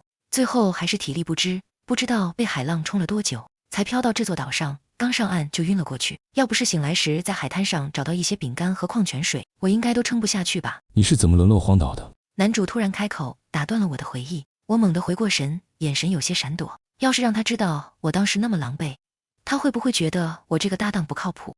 以后组队找物资，会不会不愿意带我？脑子飞快地转着，想找个不那么丢人的说法。小猴子在我怀里动了动，好像在给我打气。我深吸一口气，尽量让自己的语气听起来平静。我当时也在船舱里，被海浪卷到海里了，还好看到一个漂浮的行李箱，就趴在上面，被海浪冲到岛上了。说完，我赶紧低下头，不敢看他的眼睛，生怕他看出我在撒谎。我赶紧抱着小猴子，加快脚步往前走。快走快走，前面就快到我的山洞了，我那里还有压缩饼干，等下给你拿点垫垫肚子。心里却在偷偷庆幸，还好小猴子不会说话，不然被他拆穿就尴尬了。走到山洞门口，我指着大门，底气十足地对他说：你看，这就是我待的地方，我把里面收拾得可干净了，还弄了个小床，晚上睡觉一点都不冷，旁边还有个小地窖，用来放海鲜和干货，保证不会坏。我以为他会夸我几句，至少会露出点惊讶的表情，可他只是点点头，没说话。我心里有点忐忑，顺着他的目光看过去，山洞门口被我整理过地上的落叶也清理到一边，虽然简陋，但也还算整齐啊。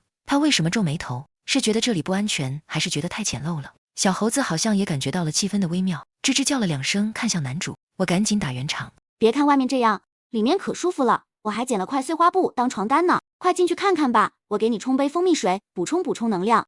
说着，我就拉着他往山洞里走，心里却在琢磨，他到底在想什么？不会是后悔跟我回来吧？我叫默默，今天是我沦落荒岛的第25天。我拉着男主往山洞里走，刚推开木门，就迫不及待地给他展示我的小天地。山洞里被我收拾得干干净净，左侧的岩石上摆着我捡来的小镜子和护肤品，里面是我的碎花小床，用木头搭了个简易框架，铺上粉红色的碎花床单，你看这个床，晚上睡觉特别舒服，一点都不硌得慌。又指着旁边的藤筐，这里面是我存的鸟蛋、香蕉和2个椰子，椰子还没开，等下我们可以喝椰汁。男主顺着我的手势看过去，眼神里多了几分惊讶。你一个女孩子，居然能找到这么多物资，还收拾得这么整齐。我有点得意，又指了指另一边的藤蔓筐。那个筐里是晒干的蘑菇、海带和木耳，炖汤特别鲜。旁边那个小筐里是艾草和止血草药。山洞里蚊子多，晚上点一把艾草，蚊子就不敢来了。上次我被竹片划伤，就是用这些草药敷好的。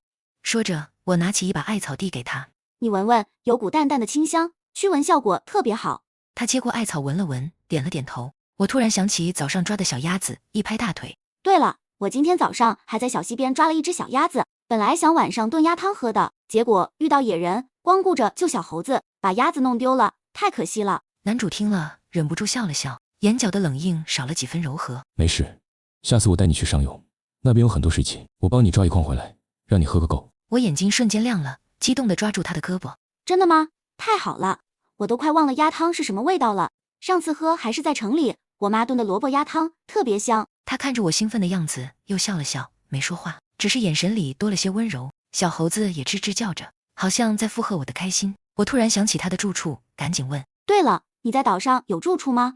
这个山洞还挺大的，要是你不介意，我们可以一起再搭个床，你住在这里也方便，以后找物资还能搭个伴儿。男主犹豫了一下，目光在山洞里扫了一圈，才说：我其实有住的地方，在岛的另一边，有点远，回去的话天估计要黑透了，晚上树林里不安全，我就厚着脸皮先住你这边了。欢迎欢迎。我赶紧说，多个人也热闹，以后我们还能轮流守夜，也不用担心野兽偷袭了。小猴子好像听懂了，在山洞里蹦蹦跳跳的转圈，吱吱叫个不停，看起来比我还开心。天色慢慢暗了下来，我想起火锅底料，心里一动，赶紧从行李箱里翻出来，举着底料对男主说：今晚我们吃火锅，我前2天在沙滩上捡到的行李箱，里面还有。说到这里，我突然意识到自己说漏嘴了。之前跟他说自己是趴在行李箱上飘到岛上的，现在又说捡到行李箱，这不就露馅了吗？我赶紧闭上嘴，尴尬地笑了笑，心里直打鼓。完了完了，怎么把这茬忘了？他会不会发现我之前撒谎了？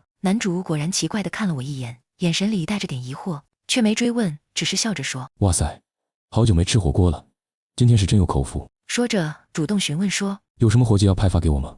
我愣了一下，没想到他居然没追问，赶紧点头。好，我这就把蘑菇、海带都拿出来，你去拿着锅洗一洗。他拿着铁锅出去了，我松了口气，拍了拍胸口，心里暗暗庆幸，还好他没追问，不然我都不知道该怎么解释了。小猴子凑过来，用爪子扒了扒我的裤腿，好像在安慰我。我摸了摸他的头，笑着说：还是你最乖，不拆穿我。很快，男主拿着锅回来，我们一起架起火塘，把水倒进铁锅，冷水烧开。我小心翼翼地撕开火锅底料，丢进去，红油瞬间在水里散开，麻辣的香味飘满了整个山洞。男主忍不住吸了吸鼻子，这味道太香了，比我以前吃的重庆火锅还香。我笑着说：等下煮好，你多吃点，管够。说着就把蘑菇、海带、木耳都放进锅里。两人一边等着火锅煮熟，一边有一搭没一搭的聊天。之前的尴尬好像被火锅的香味冲淡了。山洞里暖暖的，满是烟火气。我突然觉得，在这荒岛上有个同伴一起吃饭，也是件很幸福的事。我叫默默，今天是我沦落荒岛的第25天。吃完火锅，我们并肩坐在山洞外的大岩石上，晚风从树林里吹来，带着比白天更凉的湿气，吹得耳边的碎发轻轻飘起。小猴子蜷在我脚边，没多久就发出了轻微的呼噜声。夜空干净的像被洗过，星星密匝匝地铺在上面，连银河都清晰可见，比城市里透过雾霾看到的亮了不止10倍。男主仰头望着星空，沉默了好一会儿才开口：上岛这么久，你有没有遇到过什么危险？我往他身边挪了挪，指着远处。太多了，刚上岛那几天，去溪边打水，突然看到水里浮着一只鳄鱼，吓得我连滚带爬跑回来，后来再也不敢去那个地方。话锋一转，我看向他，说起来，你之前看到我刻的 SOS 标记，怎么不回应一下？我每天都跑去看，盼着能有动静呢。男主的目光从星空收回，落在脚边的草叶上，手指顿了顿。我不确定是谁刻的，在岛上遇到陌生人不一定是好事，万一对方心存歹念，贸然回应只会暴露自己。他的声音比晚风还凉了几分。我必须先确认安全。那你在岛上遇到过别的人吗？我追问着，心脏悄悄提了起来。他刚才的话分明是暗示岛上还有其他人，男主却闭上了嘴，眉头轻轻皱起，侧脸在星光下显得有些沉郁，明显不想继续这个话题。小猴子被我们的对话吵醒，迷迷糊糊地蹭了蹭我的脚。过了好一会儿，他才重新开口，语气带着一种说不清的郑重。默默，没遇到其他人，对你来说也许是件好事。他转头看向我，眼神在星空下格外亮。不过既然现在遇到了我，以后我会保护你。这句话像颗小石子，在我心里激起一圈涟漪。我赶紧移开目光，假装看远处的海面，耳尖却悄悄发烫。他肯定遇到过其他人，而且是不好的事，不然不会说得这么含糊。是被人抢过物资，还是被同伴背叛过？越想越好奇，却又不敢追问，怕戳到他的伤口。沉默蔓延开来，只有风吹过竹林的沙沙声。我突然想起他说过的救生艇，眼睛一亮。对了，你的皮筏呢？我之前还傻乎乎的在做竹筏，要是早点遇到你，咱们说不定能乘着皮筏离开这座岛了。男主却笑了，低低的笑声在晚风中格外清晰。你以后不用做的事情多了。他看向我的山洞，你这个山洞虽然收拾得干净，但四处漏风，晚上肯定冷。要不你搬去我那里住吧。你住在哪里？我瞬间坐直了身体，好奇心被彻底勾了起来。环境是不是比我的住处好？有没有我这样的碎花小床？他被我急切的样子逗笑了，眼角的线条柔和了不少。比这里要好一点点，地方很隐蔽。他顿了顿，声音轻了些。我在岛上这么久，没邀请过别人，你是第一个。我瞬间僵在原地，脑子里像炸开了一团烟花，连晚风都忘了感受。大佬果然有实力，住的地方都比我的贫民窟高级。可你是第一个，是什么意思？是单纯觉得我靠谱，还是……我偷偷瞥了他一眼，正好撞进他含笑的目光里，赶紧又把头转回来，心脏砰砰直跳。小猴子好像察觉到我的慌乱，吱吱叫着爬上我的膝盖，用爪子拍了拍我的脸。我抱着小猴子，假装镇定地咳嗽了一声。那你的住处有储存食物吗？我的蘑菇和海带还没搬过去呢。放心。男主站起身，看着我。我那里有足够的储存空间，明天我陪你搬东西。晚上凉，先回山洞休息吧。明天带你去看我的秘密据点。我跟着他站起来，怀里抱着小猴子，脚步都有些发飘。回去的路上，我脑子里全是他那句“你是第一个”，一会儿觉得是自己想多了，一会儿又忍不住胡思乱想。抬头看了眼星空，刚才的暧昧和尴尬还在心头萦绕。明天就能看到他的住处了，说不定还能知道他之前遇到的事。今晚又要睡不着了。我叫默默，今天是我沦落荒岛的第26天。天刚蒙蒙亮，山洞里还浸着夜露的凉意。我被小猴子扒拉脸颊的动作弄醒，一睁眼就看见男主从旁边的草堆上坐起来。他抬手揉了揉脖子，眉头轻轻蹙着，显然草堆硬邦邦的，睡得并不舒坦。是不是脖子僵了？我赶紧爬起来，把那条淡蓝色毛巾递给他。早知道昨晚给你多铺几层干草了，委屈你凑活了一夜。他接过毛巾擦了擦脸，刚睡醒的嗓音带着点沙哑，却依旧沉稳。没事，就是有点不习惯。他站起身，活动了下脖颈，骨节发出轻微的咔嗒声。我们收拾点必需品，先去我住的地方看看。你要是满意，再把剩下的东西慢慢搬过去。这里就当咱们的第2据点，万一需要周转也方便。可以呀，没想到你还挺会狡兔三窟。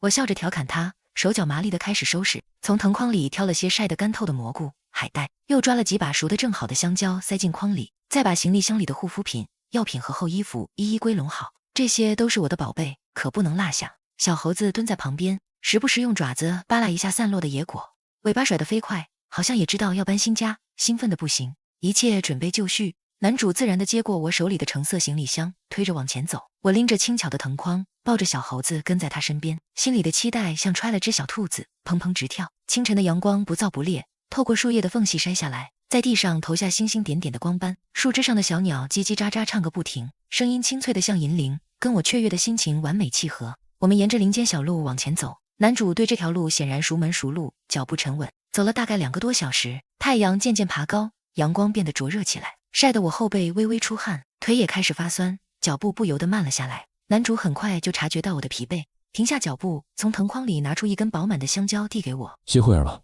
补充点体力再走。你住的地方也太远了吧，走了这么久还没到。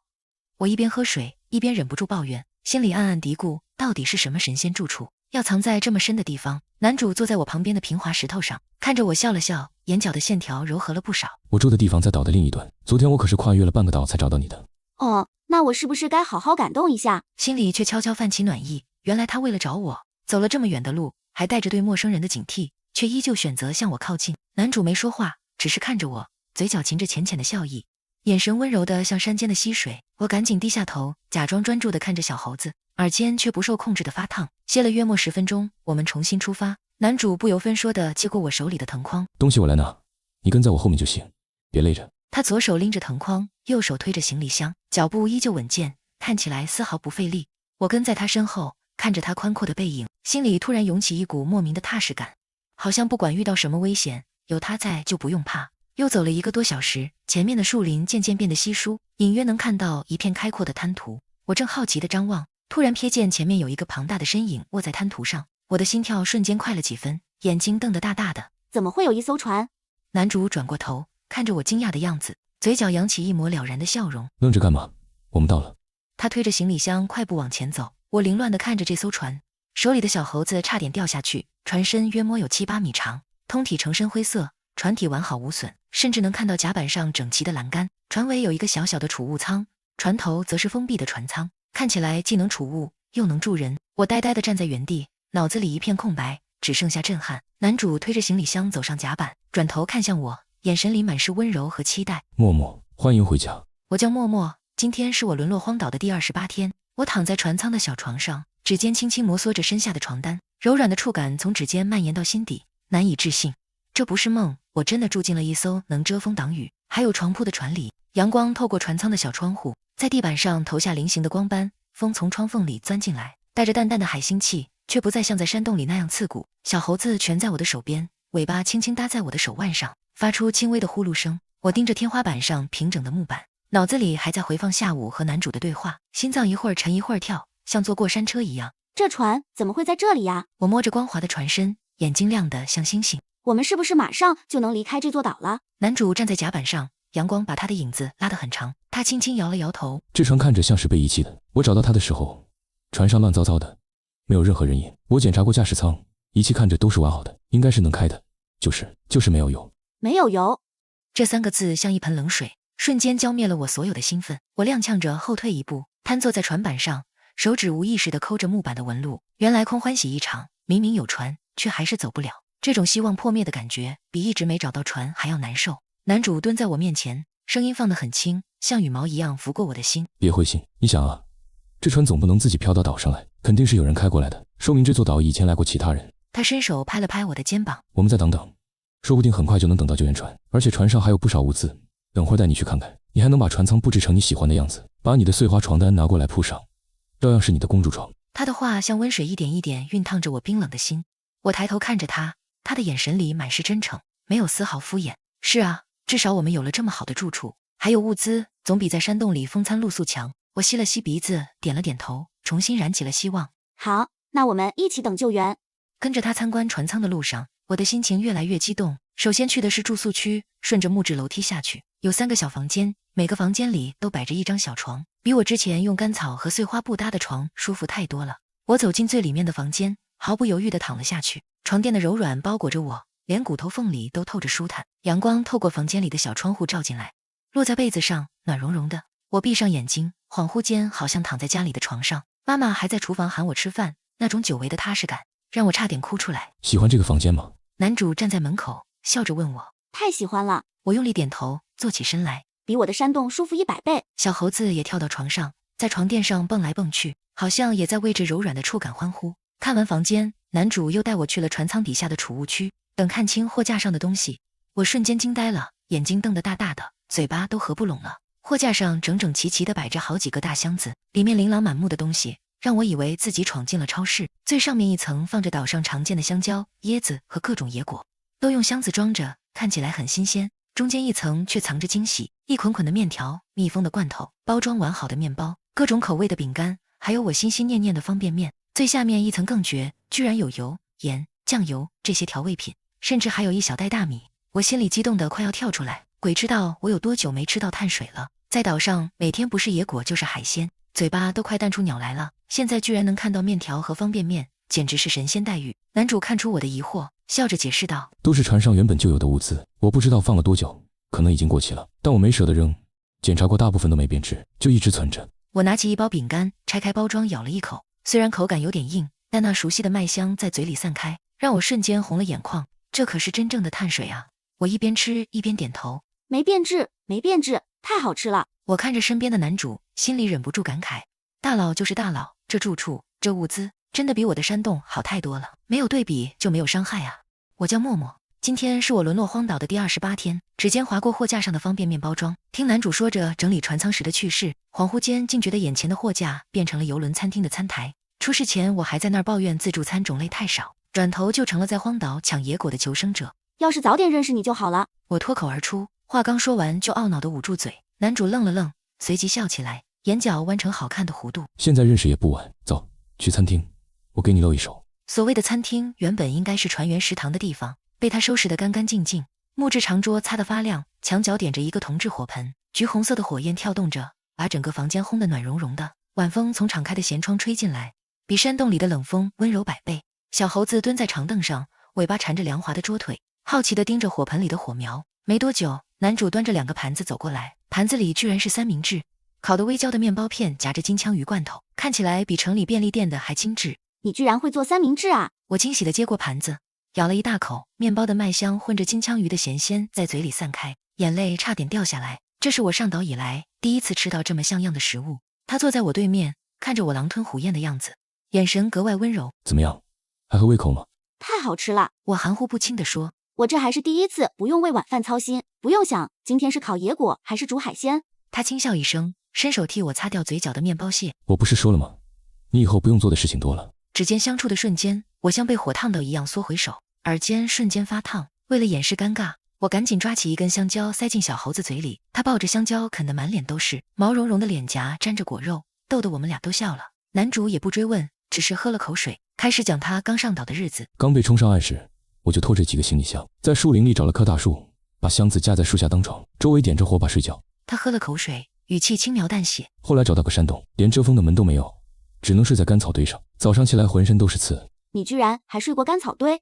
我挑眉调侃他。我还以为你天生就会野外生存呢。谁也不是一开始就厉害的。他看向我，眼神里满是真诚。说真的，你很厉害，我自己可造不出那样一张小木床，只能委屈自己睡干草，你却能把山洞收拾得像个家。被他夸得有点飘，我挺直腰板。那当然，可不能小瞧我还会用艾草驱蚊，用草药止血呢。他笑着点头，继续说。大概住了1个星期，我沿着滩涂找水源，突然看到这船，当时我疯了一样跑过去，以为获救了，结果上船一看，空无一人，桌椅都倒在地上，杯盘碎了一地，像是有人在这里打斗过。船上全是灰尘，我花了半个月才把船舱里的垃圾清理干净，又修好了漏水的地方。我掏出一颗洗干净的野果递给他。你真棒，奖励你的。他接过野果，咬了一口。还好收拾好了，不然都不好意思带你来这里。你当时说住的地方只比我的好一点点，我还以为是哪个大点的山洞呢，谁能想到是一艘能住人的船啊，你这也太谦虚了。他哈哈大笑起来，笑声在船舱里回荡，我也跟着笑。这一晚的笑声比我在岛上1个月的还多。我们从各自喜欢的食物聊到以前的工作，从岛上的野果分布聊到救援的可能，窗外的星星也越发明亮。回到房间，躺在柔软的小床上，却迟迟睡不着，紧绷了半个多月的神经突然放松下来，反而有些不适应。小猴子蜷在我脚边，发出均匀的呼吸声，舷窗外的海浪声像催眠曲。我迷迷糊糊地想着，有他在，以后再也不用怕野人和鳄鱼了。想着想着就沉沉睡去。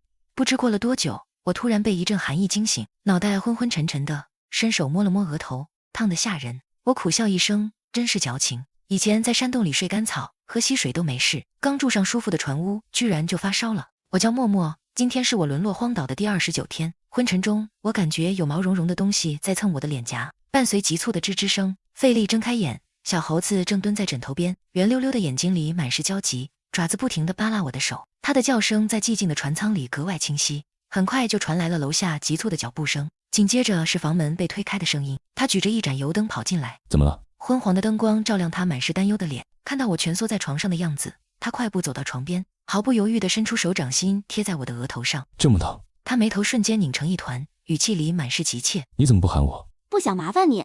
我别过头，不敢看他的眼睛。以前在山洞里再难受都是自己扛，突然有人这么紧张我，反而有些不自在。说什么傻话？他转身就往外走，声音从门口传来。你躺着别动，我去拿退烧药喝水。没过多久他就回来了，手里端着一杯温水，还有几片白色的药片。这是船上备用的退烧药，保质期没问题，你先吃了。他扶着我坐起来，小心翼翼地把水杯递到我嘴边，药片吞下去，温水顺着喉咙滑下，缓解了些许干渴。他皱皱眉。我再去给你煮碗姜汤，发发汗就好了。我拉住他。不用这么麻烦，睡一觉就好了。听话。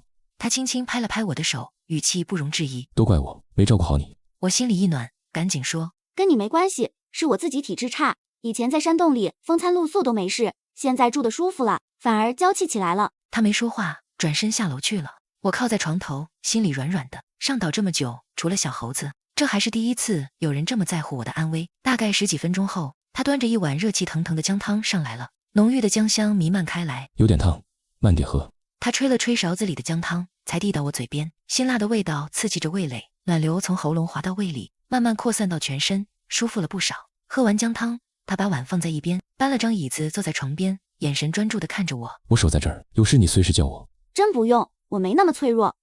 我无奈地笑了笑。你也折腾大半夜了，快去休息吧。他却摇了摇头，目光格外认真。你确实很勇敢，默默，你知道吗？看到你为了小猴子不管不顾的要冲上去跟野人拼命的时候，我真的被感动了。那种不放弃伙伴的精神很难得。我上岛的第3天，在岛中央的树林里，远远看到过2个人，他们看上去饿了很久，衣衫褴褛的。当时我特别惊喜，以为终于找到同伴了，正想上去打招呼，结果就看到他们为了一块饼干打了起来。后来呢？我的心一下子提了起来，追问。其中一个人把另一个推到了旁边的岩石上，那人头撞在石头上，当场就昏迷了。他的声音沉了下来，眼神里满是复杂。可推人的那个根本不管他的死活，捡起饼干就跑了，连回头看一眼都没有。我震惊地张大了嘴巴，没想到岛上居然还有这样的人。在绝境中，人性的自私居然会暴露得这么彻底。我当时特别心寒，悄悄躲在树后，等了很久都没看到有人回来。他叹了口气。从那以后，我在看到陌生人的痕迹就特别谨慎。看到你刻的 SOS 标记时，我犹豫了很久，不知道是什么人刻的。那你为什么还是来了？我怕万一刻标记的人真的需要帮助，我却因为自己的顾虑错过了，会后悔一辈子。现在我很庆幸，我来对了。油灯的火光映在他脸上，轮廓格外清晰。我看着他，心里五味杂陈，既有对那些自私者的后怕，又有对眼前人的感激。原来他之前的高冷和谨慎都是有原因的。所以岛上可能还有其他人？我小声问，心里有些发怵。他摇了摇头，不确定。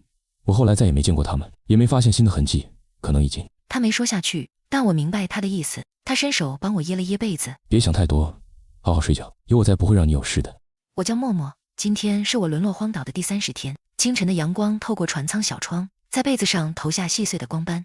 我缓缓睁开眼，浑身的灼热感已经消退，脑袋也清爽了许多。转头一看，他靠在床边的椅子上睡着了，大概是一整晚没睡好，眼下有淡淡的轻影。我心里涌上一阵暖流，小心翼翼地掀开被子下床，生怕动静太大吵醒他。走到他身边时，忍不住放慢脚步。他睡着时的样子少了几分平时的高冷，多了些柔和。阳光落在他的睫毛上，投下浅浅的阴影。轻手轻脚地走下楼，架起铁锅，等水烧开后倒进大米，用勺子搅了搅，防止粘锅。粥香慢慢飘满了整个餐厅。我靠在桌边，看着锅里翻滚的米粥，心里踏实又温暖。什么时候醒的？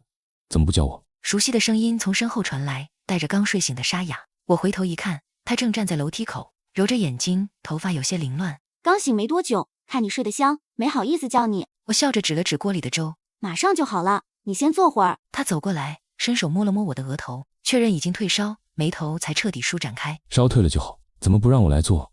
你刚退烧，该多休息。你昨晚守了我一整晚，比我累多了。我把盛好的粥递给他，快尝尝，就是没什么配菜，有点简单。他接过粥碗，吹了吹热气，喝了一口，眼睛亮了起来。很好喝，米香和蘑菇的香味融在一起，比我煮的泡面好吃多了。被他夸得有些不好意思，我挠了挠头。要是我的海鲜地窖在就好了，里面存了不少蛤蜊和小虾，煮成海鲜粥会更香。不急，他放下粥碗。昨天走了太多路，你刚好也需要歇几天。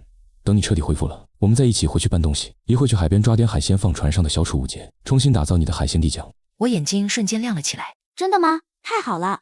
一想到以后又能随时吃到新鲜海鲜，口水都快流下来了。吃完饭，我们带着小猴子往海边走去。清晨的海风带着清新的凉意，吹在脸上格外舒服。沙滩上的沙子还是湿的，踩上去软软的。远处的海面上朝阳洒下金色的光芒，海浪轻轻拍打着礁石，发出哗哗的声响。几只海鸥在海面上盘旋，发出清脆的叫声。你就在这边的礁石上坐着休息，我去抓海鲜，小猴子陪着你，有什么事就喊我。我攥了攥拳头，不想总被他照顾。我也能帮忙的。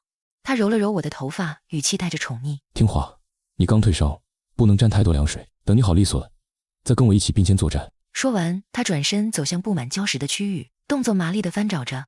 我只好带着小猴子坐在礁石上，看着他的身影在礁石间穿梭。小猴子兴奋地在礁石上跳来跳去，时不时伸手去够海浪冲上来的小贝壳。他果然很有经验，知道哪些礁石缝隙里容易藏螃蟹，手指伸进缝隙时又快又准。不一会儿就听到他的喊声：默默，看我抓到一只大的。我抬头一看，他手里举着一只巴掌大的螃蟹，螃蟹的大钳子还在咔嚓作响。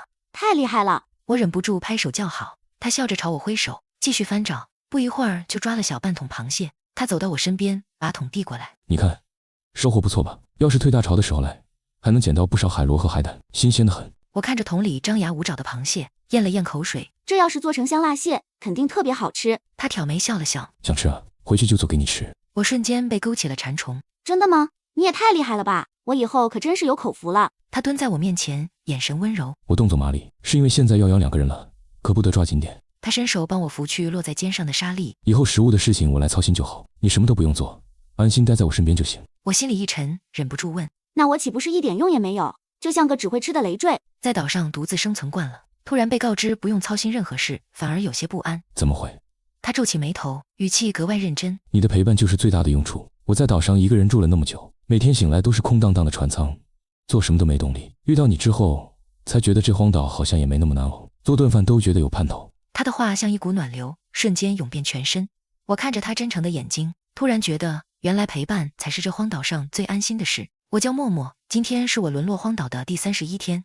回到船舱，他径直走向储物间，搬出一个红色的大塑料桶。这个桶用来养螃蟹刚好，海水能保持新鲜。他说着，把螃蟹都倒到桶里，螃蟹在桶里张牙舞爪，溅起的水花落在他手背上，他却毫不在意，嘴角还带着浅浅的笑意。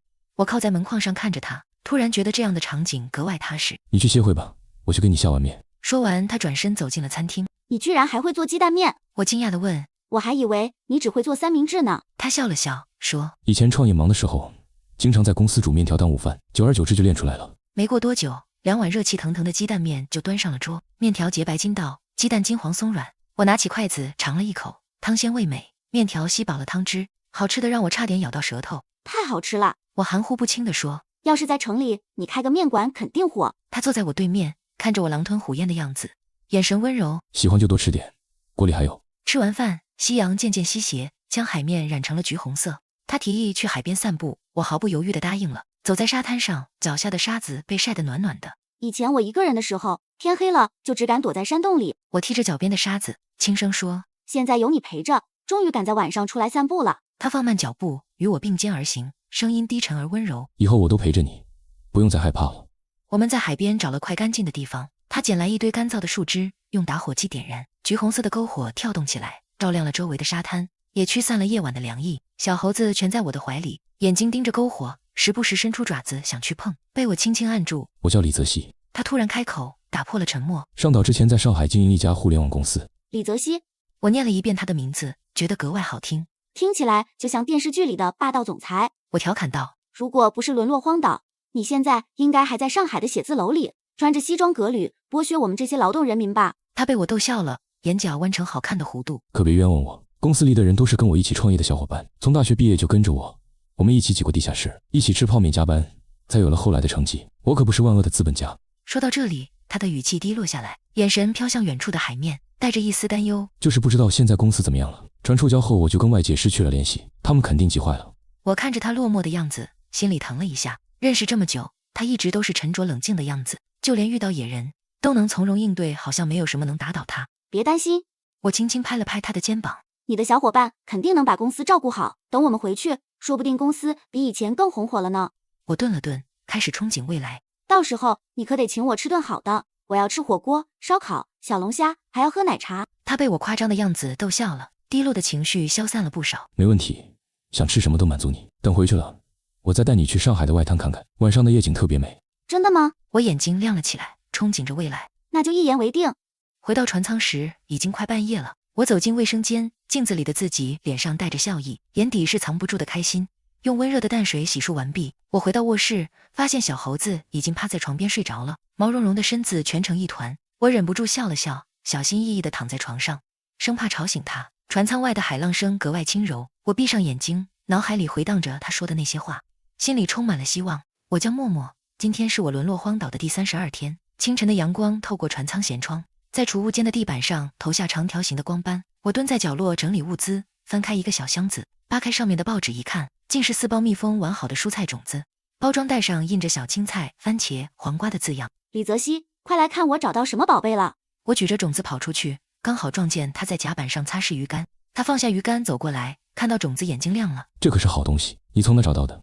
储储物间角落翻出来的，应该是之前船上的人留下的。我把种子递给他。我们去附近的荒地试试能不能种吧。虽然现在有物资，但万一救援等不及，存粮吃完了怎么办？总得做长远打算。想得很周全。他赞许地看着我，转身从船舱里扛出一把锄头。走吧，树林边缘有块空地，土层肥沃，刚好适合种菜。我揣着种子，抱着小猴子跟在他身后。清晨的树林格外热闹，露珠挂在树叶上，风一吹就簌簌往下掉。到了空地，他抡起锄头就开始翻地，土块被敲得粉碎，翻起的泥土里还藏着几只肥硕的蚯蚓。我蹲在旁边，把种子倒在手心，小心翼翼地分成小份，顺着他翻好的土垄轻轻撒下。撒完种子，我们从带来的水桶里舀出溪水，沿着土垄慢慢浇灌，清水渗进泥土里，带着种子的希望一起沉进地里。小猴子蹲在旁边，用爪子扒拉着桶边的水珠，玩得不亦乐乎。忙完这一切，太阳已经升到头顶，我们靠在大树下休息。李泽熙从背包里掏出2块饼干，递了1块给我。累坏了吧？先垫垫肚子。我接过饼干，咬了一口，看着眼前整齐的菜垄，忍不住畅想起来。等青菜长出来，我们就能煮蔬菜汤了。番茄熟了，可以当水果吃；黄瓜还能凉拌。说不定等不到它们成熟，我们就被救走了。他笑着说，眼神里却也充满期待。不过就算没被救，有这些蔬菜，我们也能在岛上待更久。他顿了顿，站起身，拿起水桶。你去船上歇会儿，我再去溪边打点水，仓库里的存水不多了。我跟你一起去。我赶紧站起来，不想总让他一个人忙活。不用，小溪就在不远处，我一个人很快就回来。他揉了揉我的头发。你刚累了半天，好好歇着。下午我们做疲乏去海上钓鱼，之前跟你说过的。真的？一听到钓鱼，我瞬间眼睛亮了。那我在船上等你，顺便准备渔具。回到船舱，我找出船上的2套渔具，又把菜地里挖的蚯蚓装到盒子里。没过多久，李泽熙就挑着2桶水回来了。走吧，趁现在太阳不那么晒，我们去海上试试运气。我们把皮筏推到海里，李泽熙用绳子将皮筏的一端固定在海边的礁石上，防止被海浪冲走。这样就算遇到风浪，我们也能顺着绳子回来。他说着，先跳上皮筏，然后伸手拉我上去。皮筏在海面上轻轻摇晃，像婴儿的摇篮。我们装好鱼饵，把鱼竿甩向大海。没一会儿功夫，他的鱼竿突然往下一沉，有鱼上钩了。他赶紧握紧鱼竿手臂，用力往上提。一条巴掌大的鱼被拉出水面，银闪闪的鳞片在阳光下格外耀眼。哇，好厉害！我忍不住拍手叫好。有了第一次的成功，我们的运气越来越顺。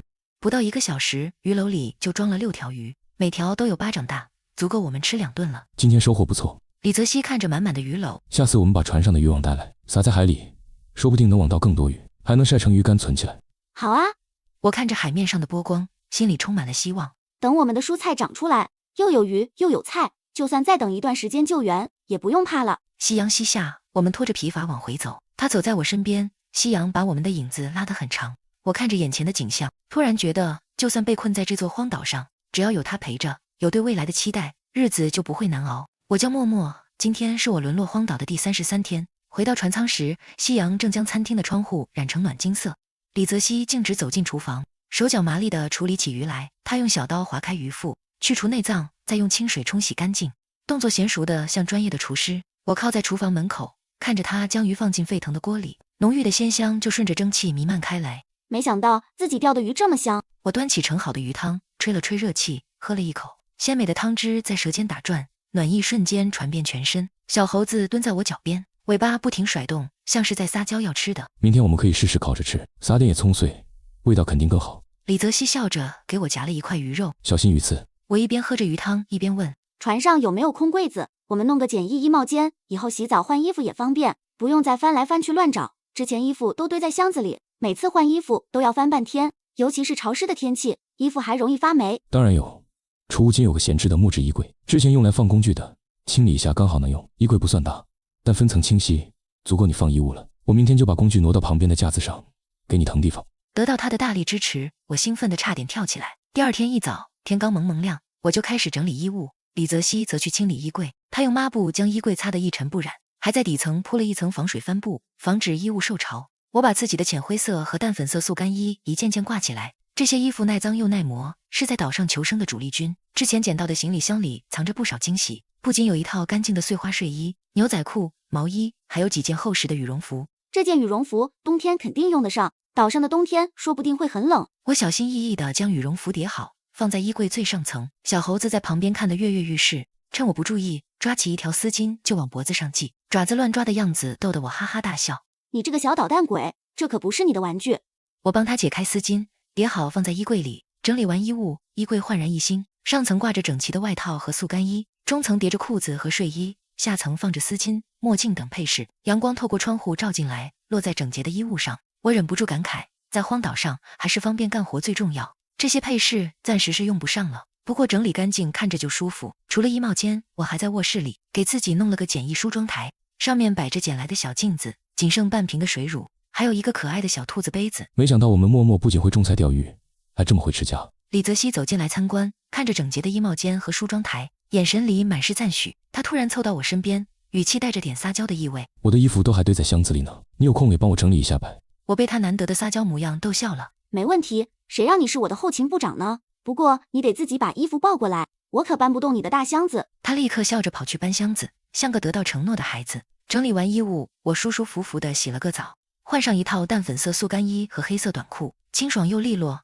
我把换下来的脏衣服洗干净，晾在甲板的绳子上。刚晾完衣服，就看到李泽熙也换了一身行头，黑色短袖搭配黑色工装裤，衬得他身姿挺拔，非常干练。这身衣服真适合你，看起来特别精神。我忍不住夸赞道。他走到我身边，下午我们去你之前住的山洞搬东西吧，那边还有不少你的物资，总放在那里也不安全。我们带点饼干和方便面过去，晚上就在山洞住一晚。好啊，我立刻点头答应。之前一直想着搬东西，只是没时间。我们很快就准备好了行装，我拎着一个橙色行李箱，方便装东西。李泽熙背着一个大背包，还特意带上了手电筒和打火机，以备晚上使用。希望我的东西都还在。我看着他，心里充满了忐忑。我叫默默，今天是我沦落荒岛的第34天。林间的光影渐渐变得柔和，夕阳把我们的影子拉得老长，直到看到熟悉的山洞，我才停下脚步，鼻尖突然一酸。小猴子早已迫不及待地吱吱叫着冲进山洞，像是在向旧居问好。我走进山洞，指尖抚过粗糙的岩壁，这里没有船舱平整舒适，可就是这个简陋的地方，在我最狼狈的时候给了我遮风挡雨的角落。我蹲下身，摸着木床的竹架，那是我一根根从树林里砍来树枝搭建的，手上的伤口现在还留着浅浅的疤痕。虽然比不上船屋，但当时能有这么个地方，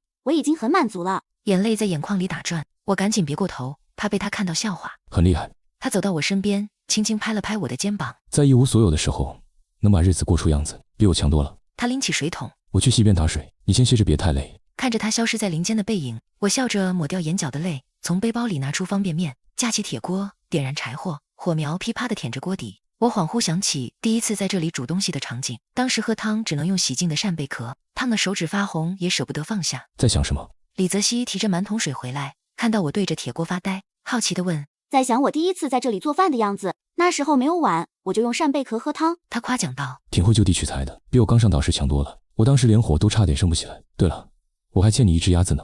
他突然想起什么，下次我们去小溪上游，那边水勤多，一定给你补上。说话算话。我眼睛一亮，赶紧往锅里加泡面。今天先委屈一下，吃点方便面吧。泡面的香气很快弥漫在山洞里，小猴子蹲在灶台边，眼巴巴地盯着锅里，口水都快流下来了。我们一人端着一个碗，坐在洞里安静地吃面。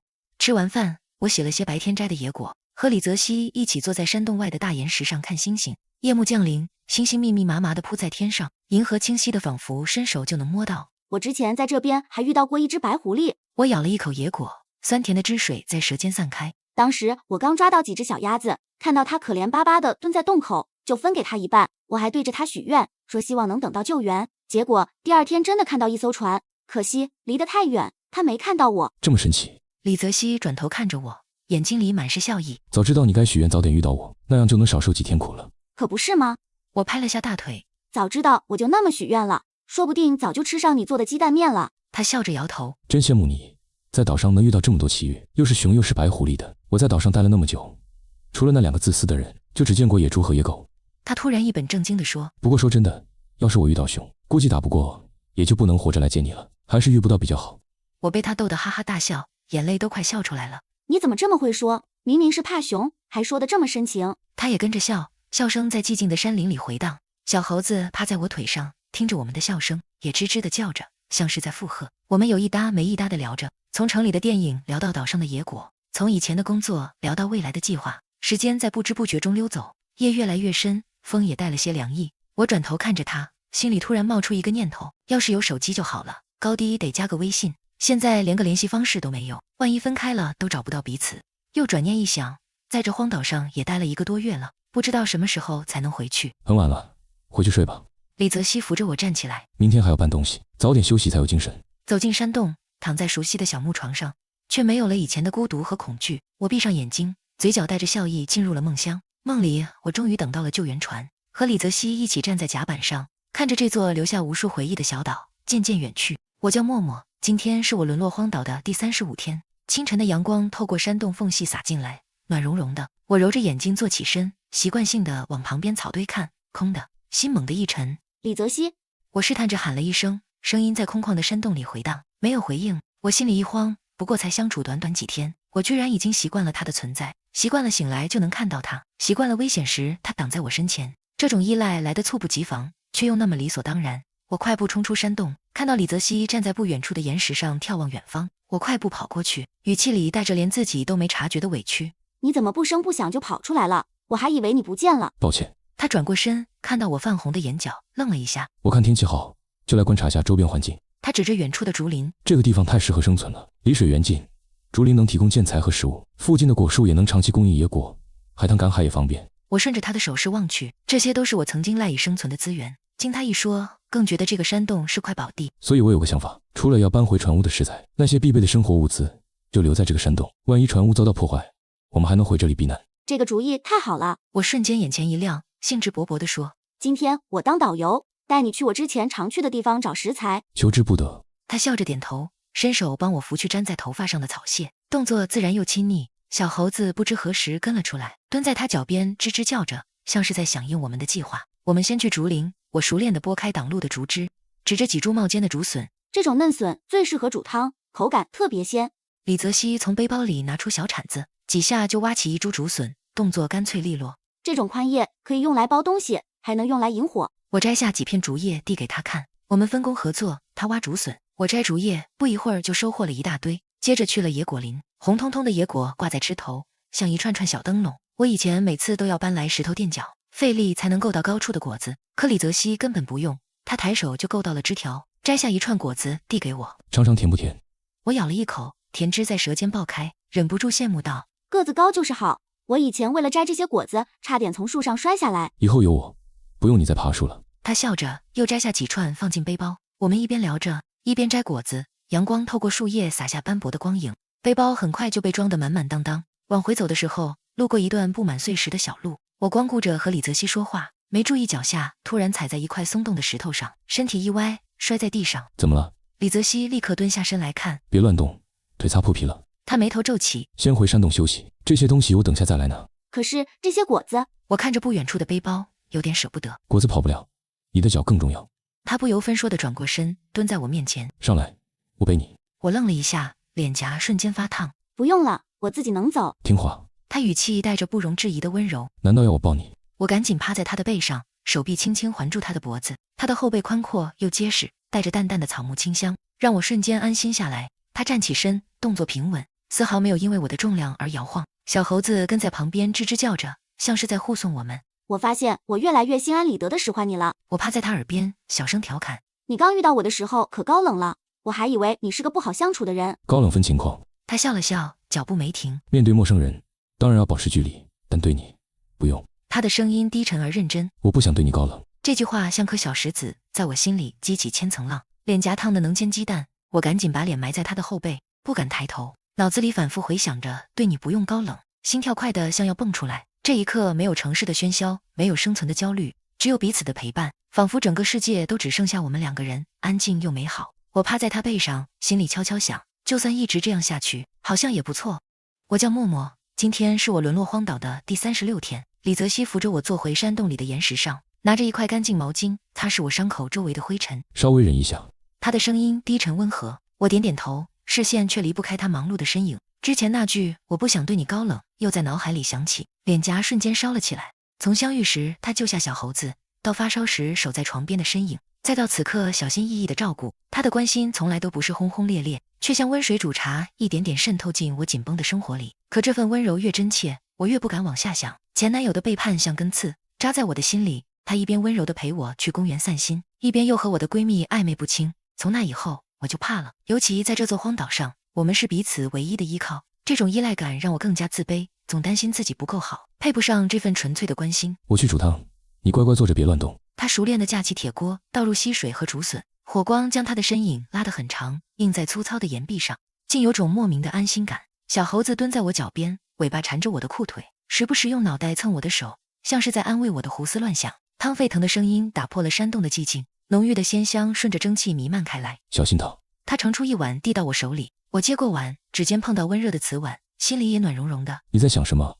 刚才一直走神。他坐在我对面，也盛了一碗汤，目光带着几分好奇地看着我。我心里一慌，赶紧找了个借口遮掩。没什么，就是在想之前遇到的野人，我们会不会再碰到？上次要不是你及时出现，我真不知道该怎么办。男主闻言笑了起来，眼角弯成好看的弧度。放心吧，大概率遇不到。他喝了一口汤，缓缓说道：我之前跟踪过那些野人一段路，他们的住处在岛中央的密林里，离我们活动的区域很远。那些人看起来很排外，活动范围也固定在密林周边，只要我们不往森林深处走，就不会和他们撞上。你还跟踪过他们？我惊讶地睁大眼睛。你也太勇敢了吧，就不怕被发现？他不以为意地摆摆手，小心点就好。当时刚上岛，对什么都不了解，只能多观察，知道他们的底细，才能提前做好准备，总不能等着危险找上门。我恍然大悟，捧着碗笑了起来。你这简直是诸葛亮出身啊，把知己知彼，百战不殆，贯彻得明明白白。他看着我，眼神温柔。以后有我在，不用再怕这些了。他顿了顿，提醒道：晚上好好休息，把脚养好，明天要是不疼了，我们就回船屋。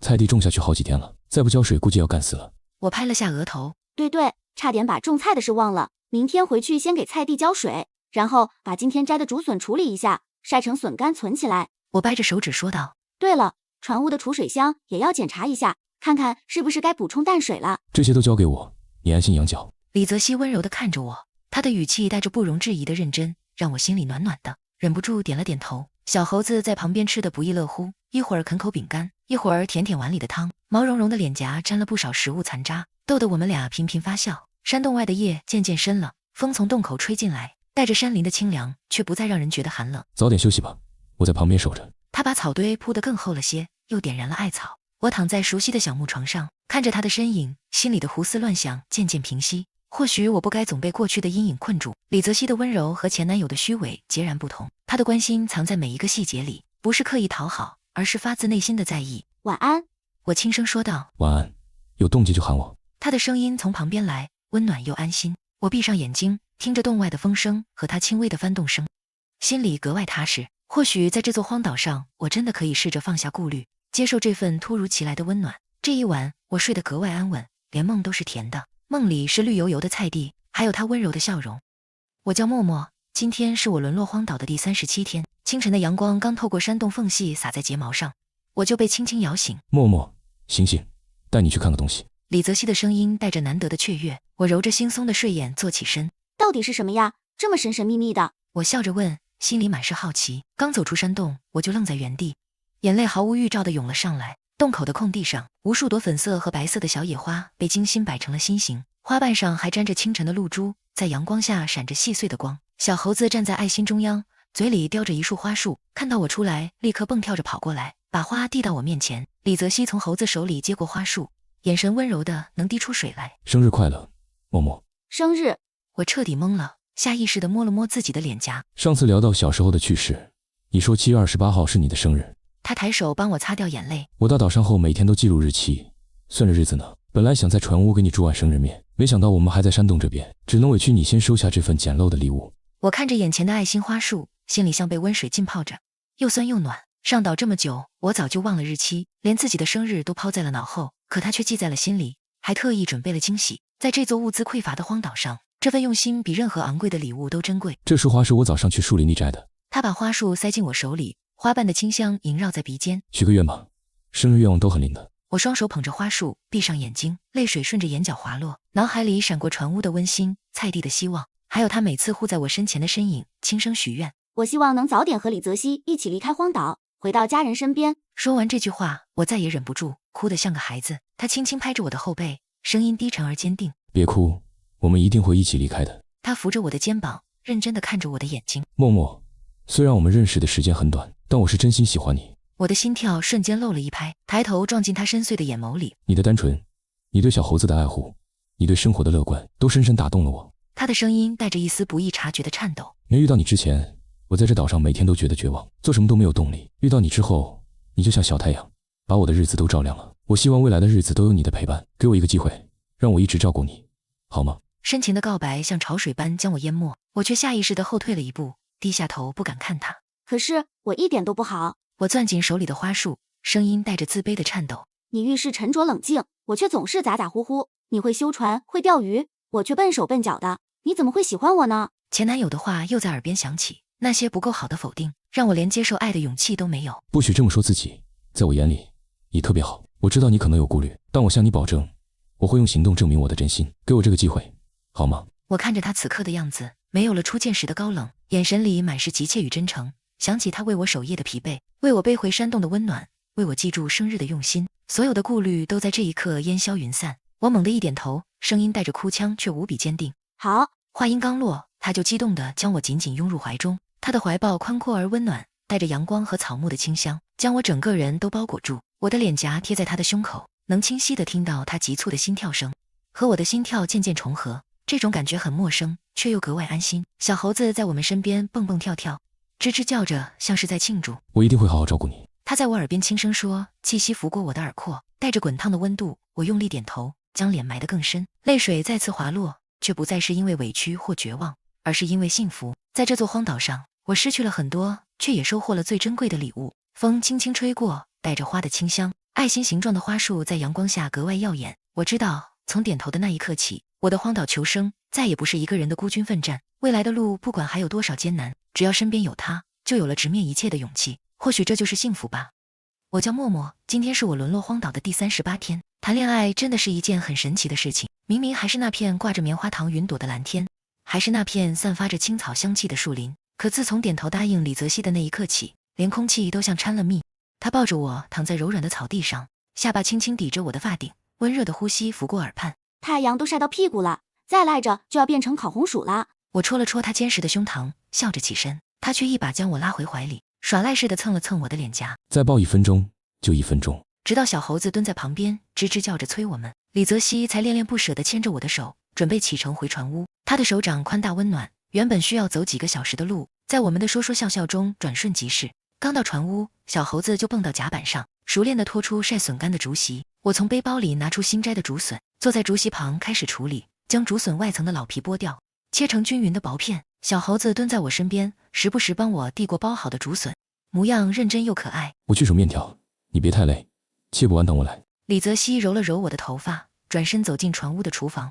很快他就端着2碗面条走上甲板，面条上还握着一个金黄的煎蛋。我拿起筷子尝了一口，鲜美的汤汁在舌尖化开，太好吃了。李泽熙，你简直是被耽误的大厨。我含糊不清地说道，眼睛弯成了月牙。吃完面条，李泽熙突然伸出手，掌心向上对着我笑。有个特别的约会邀请，不知道默默小姐是否愿意赴约。他故意压低声音，语气带着几分调皮。什么约会？我好奇地挑眉。今天没法带你去电影院看电影，但可以带你去海边散步，你愿意陪我一起吗？我愣了一下，随即笑出了声。没想到这个平时沉着冷静的男人还有这么俏皮的一面。我轻轻放在他的掌心，点头道：我的荣幸，李泽熙先生。海边的风带着咸湿的气息拂过我的发梢，我们手牵着手漫步在沙滩上，脚印被海浪一次次冲刷，又一次次重新留下。我以前总忙着工作，连好好陪家人吃饭的时间都很少。李泽熙突然开口，声音带着几分感慨。遇到你之后才发现，原来最简单的陪伴才是最珍贵的。现在也不晚啊，以后我们有很多时间可以一起吃饭，一起看海。快看，海水退潮了。我突然发现远处的沙滩露出了大片滩涂，拉着李泽熙跑了过去。滩涂上布满了小水洼，里面藏着不少海货，横行的小螃蟹，蠕动的蛤蜊。更惊喜的是，一个水洼里竟然趴着一只巴掌大的小章鱼。运气也太好了吧！我兴奋地蹲下身，小心翼翼地将小章鱼捧了起来。李泽熙找来干燥的树枝，在沙滩上搭起简易的篝火。他接过我手里的小章鱼，串在削尖的树枝上，放在火上慢慢烘烤。油脂滴在火上，发出滋滋的声响，香气很快就弥漫开来。烤好的章鱼外焦里嫩，味道鲜美极了。小猴子蹲在旁边，可怜巴巴地看着我们。李泽熙笑着撕了一小块递给他，他立刻抱着啃了起来，引得我们哈哈大笑。海风轻拂，篝火跳跃，连空气都充满了幸福的味道。如果不是在荒岛上，这样的场景该有多岁月静好啊！我轻声说道，心里泛起一丝感慨。李泽熙收紧手臂，在我额头印下一个温柔的吻。不管在哪里，只要身边是你，就是岁月静好。等我们回去了，我带你去看最棒的海景餐厅，带你去看凌晨的海上日出，把所有错过的浪漫都补回来。我抬头看着他，眼里泛起泪光，却笑着点头。小猴子全在我们身边睡着了，海浪拍打着礁石，像是在为我们的未来祝福。我叫默默，今天是我沦落荒岛的第39天。洗完澡，换上白色的碎花睡裙，我坐在床上，李泽熙就站在我旁边，手里拿着块干净毛巾帮我擦干头发。今天晒的笋干收好了吗？我看傍晚风大，怕被吹跑。他随口说着日常，毛巾擦过发梢的力道刚好。放心吧，我都放好了。我转头看他，月光透过船窗洒在他脸上，柔和了他的轮廓。谈恋爱后才发现他一点也不高冷，甚至还挺啰嗦的。夜已深，他凑过来，下巴轻轻搭在我肩上，声音带着点不易察觉的撒娇。船屋晚上有点凉，你的床看着就暖和，我能不能？话没说完，他就用亮晶晶的眼睛看着我，像只讨食的小狗。我被他逗得笑出声，推了推他的胸口。我以前怎么会觉得你高冷啊？李泽熙，你这变化也太大了。我拉过被子裹住自己，故意板起脸。不行，床太小了，2个人挤着都睡不好，你还是回自己房间去。说完赶紧闭上眼睛，脸却控制不住的发烫。他无奈的笑了笑，指尖轻轻刮了下我的脸颊。睡吧，有事喊我。声音低沉又温柔，我听着他渐渐远去的脚步声，心里甜丝丝的，原来被人放在心尖上疼着，是这样踏实的感觉。第二天清晨，李泽熙拿着弓弩，带着我和小猴子去小溪的上游，准备弥补欠我的小鸭子。我们手牵着手走在林间小路上，小猴子在前面蹦蹦跳跳，一会儿追蝴蝶，一会儿捡颗野果塞给我们。阳光透过树叶的缝隙洒下来，形成斑驳的光影，空气里都是草木的清香。这里的风景真好，就是少了点奶茶和蛋糕。我随口抱怨，他却握紧我的手。等回去了，我带你去吃最好的甜品店，把你想吃的都买一遍。到了小溪边，清澈的溪水潺潺流淌，远处的浅滩上果然有一群毛茸茸的小鸭子，正悠闲地梳理羽毛。我立刻蹲下身，开始在岸边找合适的地方挖坑，准备守株待兔。李泽熙不解地拉住我，带着我躲到了大树后面。不用那么麻烦。他举起弓弩，目光专注地瞄准鸭群，手臂稳稳的，就听见咻的一声，箭雨破空而出，精准地射向鸭群。2只小鸭子应声倒地，其他鸭子受惊般扑棱着翅膀跑远了。我惊得捂住嘴，好半天才反应过来，拉着他跑过去。李泽熙，你也太厉害了吧，这效率比我挖坑靠谱100倍。想起之前我为了抓只兔子，蹲在陷阱边等了大半天，我就有些不好意思地挠挠头。他似乎看穿了我的心思，笑着揉了揉我的头发。别小看你的陷阱，我这事只能当天吃完，你抓到活的还能养起来，以后说不定还有鸭蛋吃呢。可我上次养鸭子还招来了野人。我想起之前的惊险经历，语气不由得低落下来。他立刻放下鸭子，双手扶住我的肩膀。傻丫头，没有那次的意外，我也没机会英雄救美啊。我被他逗得笑起来，踮起脚尖捏了捏他的脸。真有你的，什么都能被你圆回来。他顺势握住我的手，低头在我指尖亲了一下，引得小猴子在旁边吱吱起哄。抓完鸭子，李泽熙从背包里拿出渔网，选了个水流较缓的地方撒下去。现在等着就好，我们去那边树荫下歇会儿。他牵着我走到溪边的大树下歇着，看着小猴子跳进溪水里，溅起一串串水花。远处的溪水泛着粼粼波光，岸边的野花随风摇曳，一切都美好的像一幅画。要是一直这样安稳就好了。我轻声感慨，他收紧手臂，在我耳边说：会的，不管是在岛上还是回去，我都让你过安稳的日子。太阳渐渐西斜，我们收起渔网，网里果然有好几条肥美的鱼。李泽熙扛着弓弩，手里提着鸭子和鱼，我抱着小猴子跟在他身边往回走。今晚我们吃烤鸭汤和清蒸鱼，再配上中午的笋干，肯定特别香。我兴奋地规划着晚餐，他侧头看我，眼里满是宠溺。都听你的，我的默默想吃什么，我就做什么。我侧头看着他，虽然身处荒岛，但身边有他，有小猴子，这样的日子好像也不错。我叫默默，今天是我沦落荒岛的第40天。厨房里，鸭汤正咕嘟咕嘟翻滚，乳白的汤汁冒着细密的泡，香气顺着舱门缝隙飘满整个甲板。我靠在门框上，看着李泽熙忙碌的身影，他正蹲在炭火旁，把处理干净的鱼串在削尖的树枝上，指尖灵活地转动签子，确保鱼肉每一面都能均匀受热。他抬头冲我笑，再等10分钟就能吃了。晚餐时，我们坐在船屋的小餐桌旁，桌上摆着一碗热气腾腾的鸭汤，2串焦香的烤鱼。我舀了一勺鸭汤送到嘴边，温热的汤汁滑进喉咙，鲜美的味道瞬间唤醒了味蕾，眼眶却莫名一酸。好久没喝到这么暖的鸭汤了，上次还是妈妈煮的。李泽熙放下手里的烤鱼，看着我，喜欢就多喝点，以后我再给你抓。我看着他，心里暖暖的。在这座荒岛上，他总能用最朴实的方式抚平我对家的思念。第二天一早，天刚蒙蒙亮，我们就分了工。船上的盐罐见底了，我去海边打点海水，顺便捡点蛤蜊，中午煮粥喝。我拎着2个空水桶，带着小猴子就出发了。海边的风带着咸湿的气息，阳光渐渐升高。我把装着海水的桶放在沙滩上，晒盐的间隙，我在退潮的滩涂上翻找，很快就捡了半桶蛤蜊。小猴子蹲在旁边，突然对着一块礁石尖叫。我跑过去一看，礁石缝里藏着一只大螃蟹，正举着钳子耀武扬威。好家伙，这下粥里的料更足了。我笑着把螃蟹放到桶里，小猴子兴奋地围着桶转圈圈，拎着桶回到船屋。我把香蕉和饼干放到背包里，这是给李泽熙准备的点心。刚走到菜地，就看见他正拿着桶，弯腰往菜笼里浇水。阳光把他的影子拉得很长，额头上的汗水顺着脸颊滑落，浸湿了衣领。歇会儿吧，先吃点东西。我递过香蕉，他接过去咬了一大口，含糊地说：还是没有自来水方便，这桶水浇不了几垄就没了，来回跑太费时间。我蹲在他身边，突然灵机一动，我们能不能挖条沟渠，从西边引水过来，这样就不用来回跑了。这个主意好是好，他叹了口气，但小溪距离这边有点远，而且在菜地的下方，没有地势高差，水根本引不过来。他站起身，拍了拍手上的泥土。不过你的思路提醒我了，我们可以在菜地旁多放几个塑料桶，万一下雨就能收集雨水，平时也能存点溪水备用。我陪你一起去拿桶。我刚要起身，就被他按住肩膀。不用，你带着小猴子在这休息，跑了一上午肯定累了。他揉了揉我的头发，这些重活交给我就行。说完就转身往船屋跑。小猴子蹲在我身边，用脑袋蹭了蹭我的手，像是在安慰我。我看着眼前的菜垄，之前撒下的种子已经有不少冒出了嫩绿色的新芽，小小的叶片在阳光下舒展，充满了生机。我伸手轻轻碰了碰新芽，心里满是感慨。谁能想到，曾经连仙人掌都养不活的我，如今居然在荒岛上过上了耕地浇田的生活。看什么呢？这么入神。李泽熙的声音从身后传来，我回头一看，他手里拎着好几个塑料桶，正往菜地周围摆放。你看，这些芽都长出来了，说不定过不了多久，我们就能吃上自己种的菜了。我笑着说，他顺着我的目光看向菜地。等这些菜成熟了，我们就做蔬菜沙拉，再配上你烤的鱼，肯定很好吃。我和他相视一笑，阳光洒在身上，暖融融的。虽然在荒岛上，但看着亲手晒出的盐粒，看着菜地里的新芽，看着身边的他，我突然觉得这样的生活也藏着别样的幸福。走吧，中午煮个梨粥给你吃。李泽熙拉着我往船屋走，小猴子跟在后面，嘴里叼着一根狗尾巴草。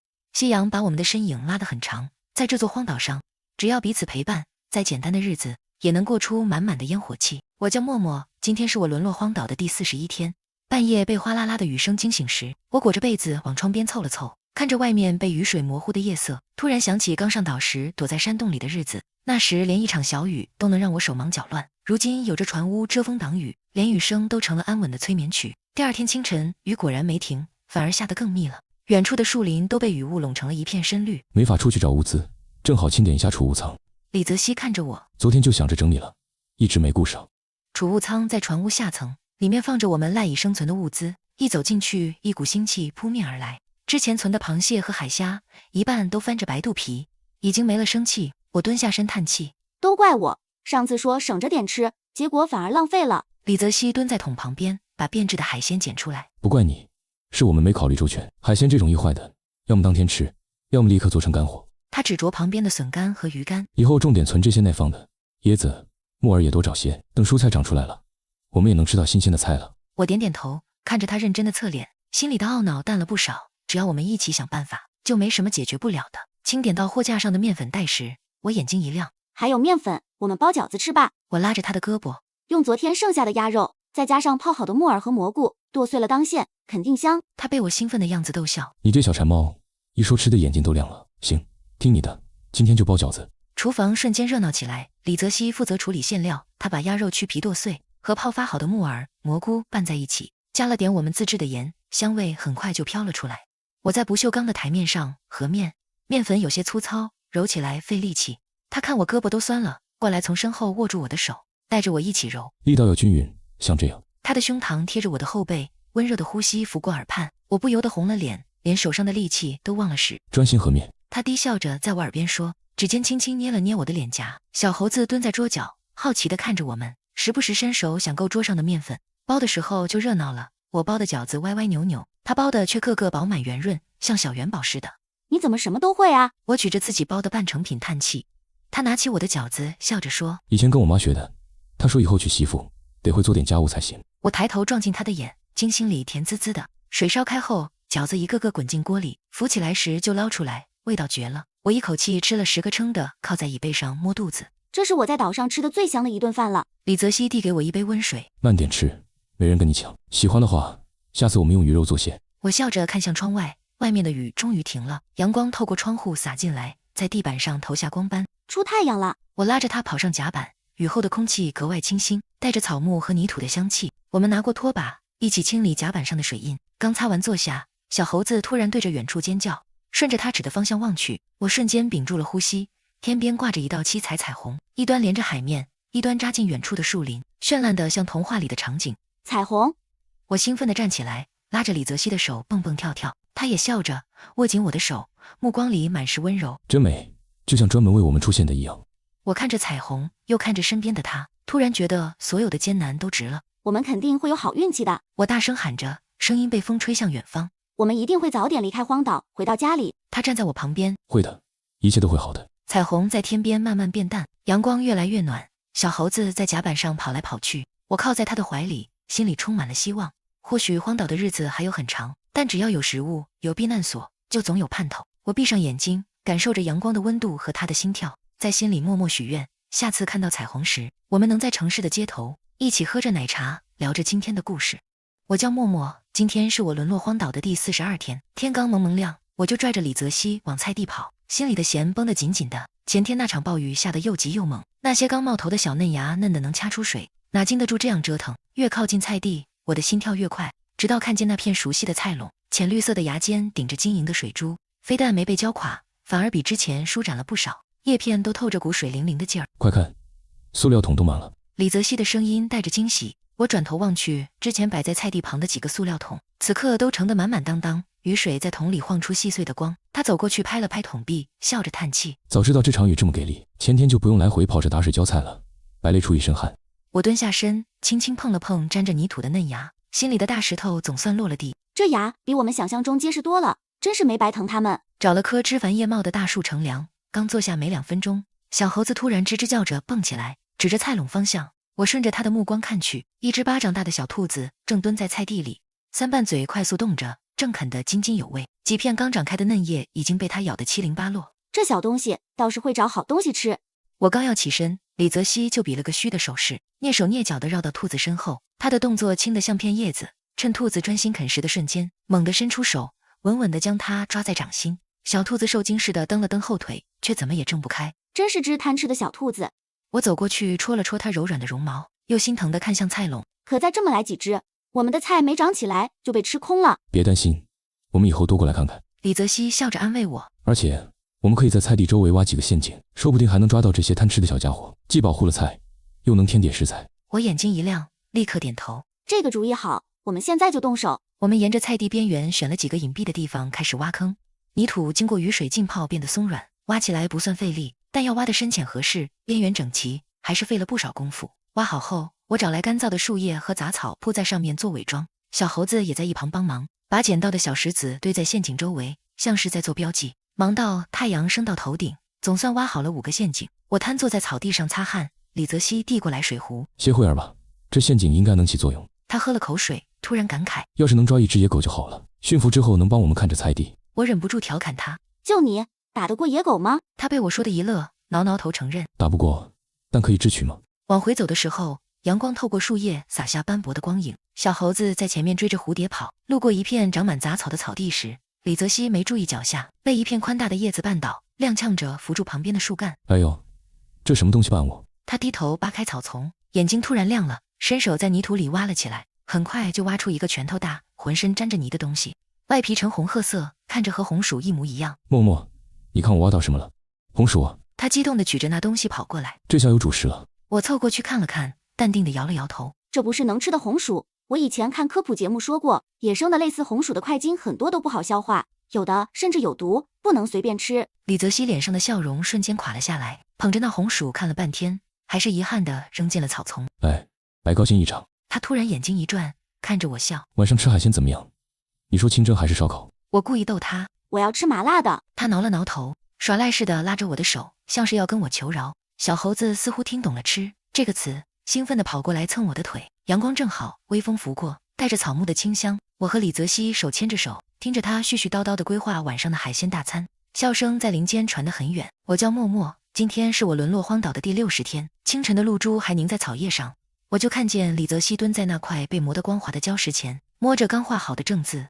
他直起身，指了指礁石上整整齐齐的12个正字。整整60天了，默默。我伸手抚过那些刻痕。60天让一个连煤气灶都用不熟练的人学会生火，让曾经看到虫子就尖叫的我，现如今能面不改色地处理鱼内脏，也让我习惯身边有他的陪伴，习惯每天清晨和他一起看日出，傍晚并肩清点当日的收获。我轻声说，好像刚上岛时的慌乱就在昨天，现在倒觉得这样的日子也没那么难熬。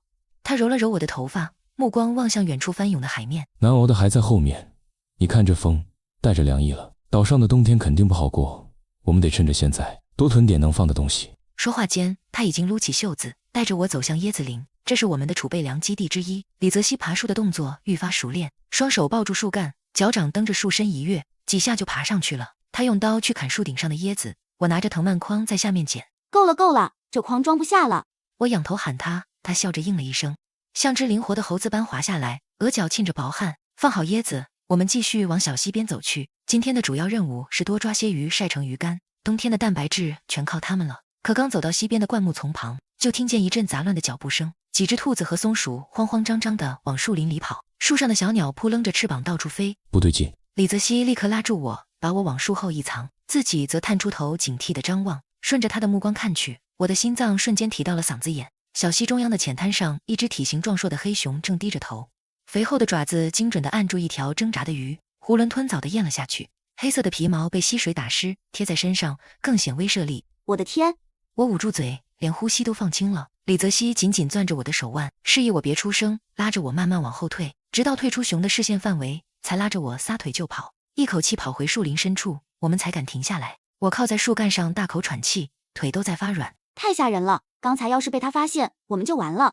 我拍着胸口，突然想起以前看过的求生常识。对了，下次再碰到熊，装死行不行？是不是就能躲过去了？李泽熙弯腰帮我拍掉身上的草屑，忍不住笑出声。这我可没试过，不过我劝你还是别冒这个险。他顿了顿，认真地说，熊这种动物嗅觉特别灵敏，要是它正好饿了，装死说不定更危险。最好的办法就是像刚才这样，趁它没注意，赶紧躲得远远的。我点点头，把他的话牢牢记在心里。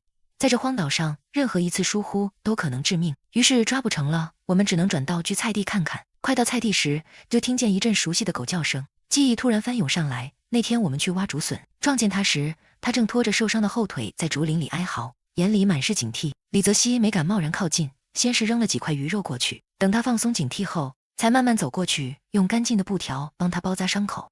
本以为他伤好后就会离开，没想到我们第二天去送食物时，他居然跟着我们回来了，此后便再也没走。现在倒是派上大用场了。我笑着走过去，他立刻摇着尾巴凑过来，用脑袋蹭我的手心。有阿黄在，那些兔子、野猪就不敢随便来霍霍菜地了，比我们天天来守着省心多了。我蹲下身，看着菜地里长势喜人的嫩芽，又看了看小猴子和摇着尾巴的阿黄，突然觉得心里格外踏实。60天的荒岛岁月，有惊险，有遗憾，但更多的是彼此陪伴的温暖。我站起身，望向海边的方向，也不知什么时候才能等到救援团队，我们会不会在岛上过冬呢？我叫默默，今天是我沦落荒岛的第61天。海风吹在脸上时，我下意识地缩了缩脖子。李泽熙在礁石上刻下的正字已经密密麻麻排了3行。每天清晨和黄昏，我们都会来这里站一会儿，盯着海平面，可除了翻涌的浪花和偶尔掠过的海鸟，什么都没有。寒意越来越重了，晚上已经不能待在海边了。上岛48天的时候，连下了3天暴雨，把我们攒下来的安稳冲刷得摇摇欲坠。储物间大部分物资都在这场暴雨中毁了，大米和面粉全都发霉了，之前存储的干货也被泡发的没法吃了，只剩下一些包装完好的压缩饼干和面条。好在菜地里的小白菜长得旺，绿油油的一片，看得人心里踏实。这踏实里有大半是阿黄给的，这只我们在竹林里救下的野狗，如今成了菜地的守护神。上次一只半大的野猪偷偷溜进来啃菜根，阿黄猛地扑上去，死死把它按在泥里，那股狠劲看得我都愣了。后来我们把野猪肉切了一大块奖励它，它却叼着肉跑到菜地边，趴在那里慢慢啃，像是在宣告这是我的地盘。现在别说野猪，连偷菜的兔子都不敢靠近半步。岛上的食物越来越难寻了，以前随便在海滩上走一圈就能捡到螃蟹和海螺，可现在入秋之后，海鲜种类少了大半，只剩下一些贝类，我们不得不往更远的地方去，每次都要绕开岛中央那些野人活动的区域，避免被野人发现。下午退潮时，我和李泽熙提着竹筐去捡贝壳，指尖触到海水，凉得刺骨。沙地上的花蛤气孔比以前稀疏了很多。我们弯着腰挖了1个多小时，筐底才铺了薄薄一层。天凉了，他们都不出来了。李泽熙擦了擦额头的汗，语气里带着无奈。我捡起一枚半开的花蛤，看着里面肥嫩的肉，心里盘算着这些都要晒干了存起来，备肉干耐放，冬天配着挂面煮，至少能顶饿。回到船屋，我们开始忙碌起来，把贝肉从壳里挑出来，用清水洗干净，铺在竹篾上晾晒。阳光把贝肉晒得微微发皱，空气中弥漫着鲜咸的味道。这是眼下为数不多能安心囤货的方式了。小猴子趴在旁边，时不时用鼻子闻闻，被我笑着推开。这可不是给你的，要留到冬天呢。他就乖乖地蜷回去，尾巴却还轻轻扫着我的裤腿。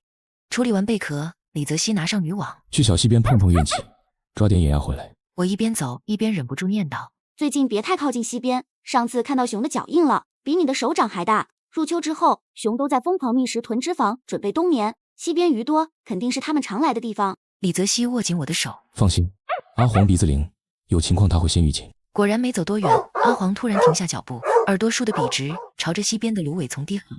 李泽熙立刻拉着我躲在树后，只见几只灰色的野鸭正在浅滩上啄食水草。阿黄悄悄绕到芦苇丛另一侧，猛地冲出去吠叫，野鸭受惊般朝着我们的方向飞跑。李泽熙趁机撒下渔网，不一会儿就网住了3只野鸭，在网里扑棱着翅膀，嘎嘎的叫声打破了林间的安静。我摸着它们温热的羽毛，突然有了个主意，我们把它们养起来吧，船尾那个空舱正好能用，等它们下蛋，我们就能天天有鸭蛋吃了。李泽熙愣了一下，随即笑起来，揉了揉我的头发。你可真会过日子，这比直接吃掉划算多了。我们拎着野鸭往回走，可心里的担忧却没散。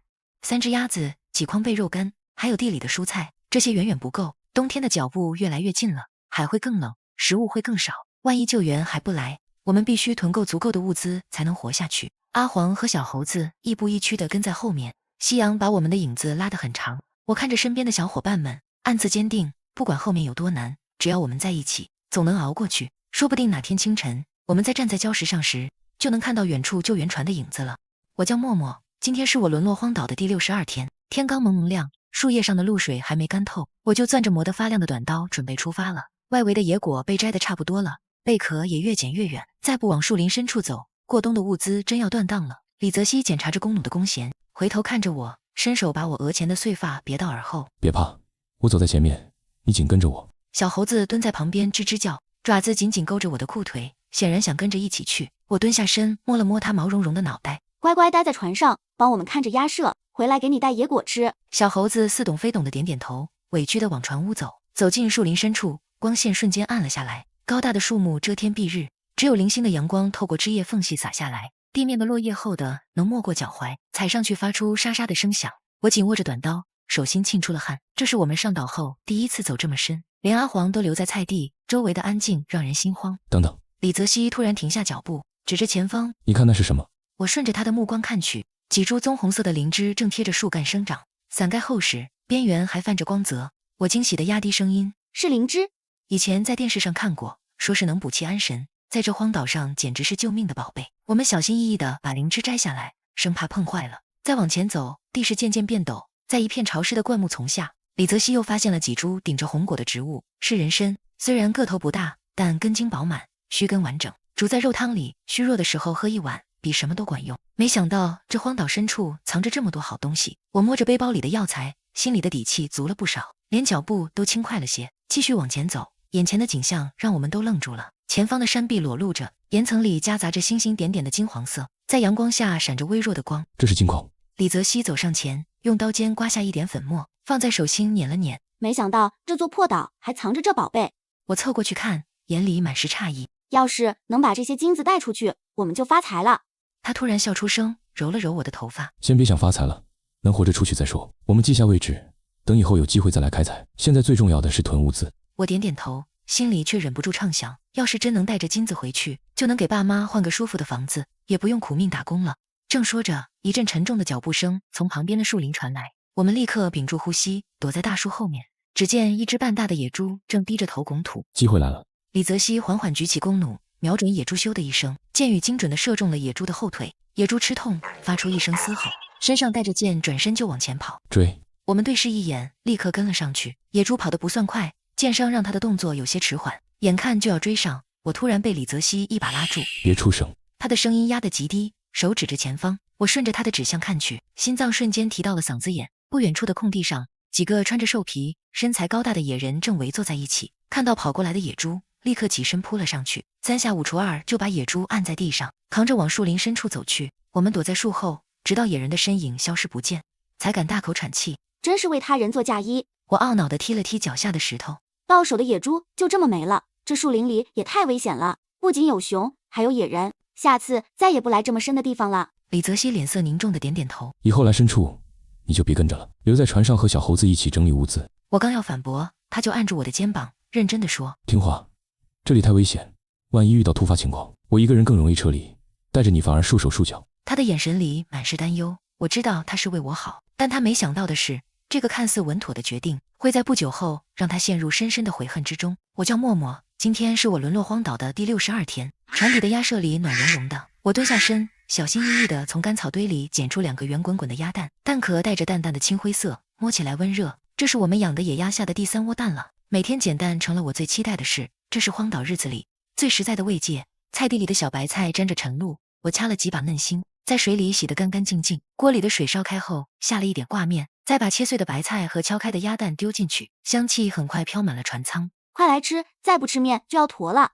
我朝正在检查弓弩的李泽熙喊，他放下手里的活，走过来坐在餐桌旁，吸溜着面条，含糊地说：我今天再去树林深处探探，上次标记的地方附近，说不定有野兔子和野猪。我看着他担忧地说：外面太危险了，你自己小心点，尤其是野人出没的区域。他点点头，突然想起什么似的。对了，船上的菜快不够吃了，我回来时顺便多采点。吃完面条，李泽熙把弓弩背在身上，又摸了摸蹲在门口的小猴子，看好家，不要乱跑。小猴子吱吱叫了2声，尾巴轻轻扫着他的裤腿。他走到我身边，揉了揉我的头发。记住，我没回来之前，你和小猴子待在船上，千万别出去。我乖巧的点头，看着他的身影消失在树林里。我坐在餐厅的窗边，暖洋洋的晒着太阳。小猴子蹲在我旁边，抱着一颗野果，啃得津津有味。一切都和往常一样平静。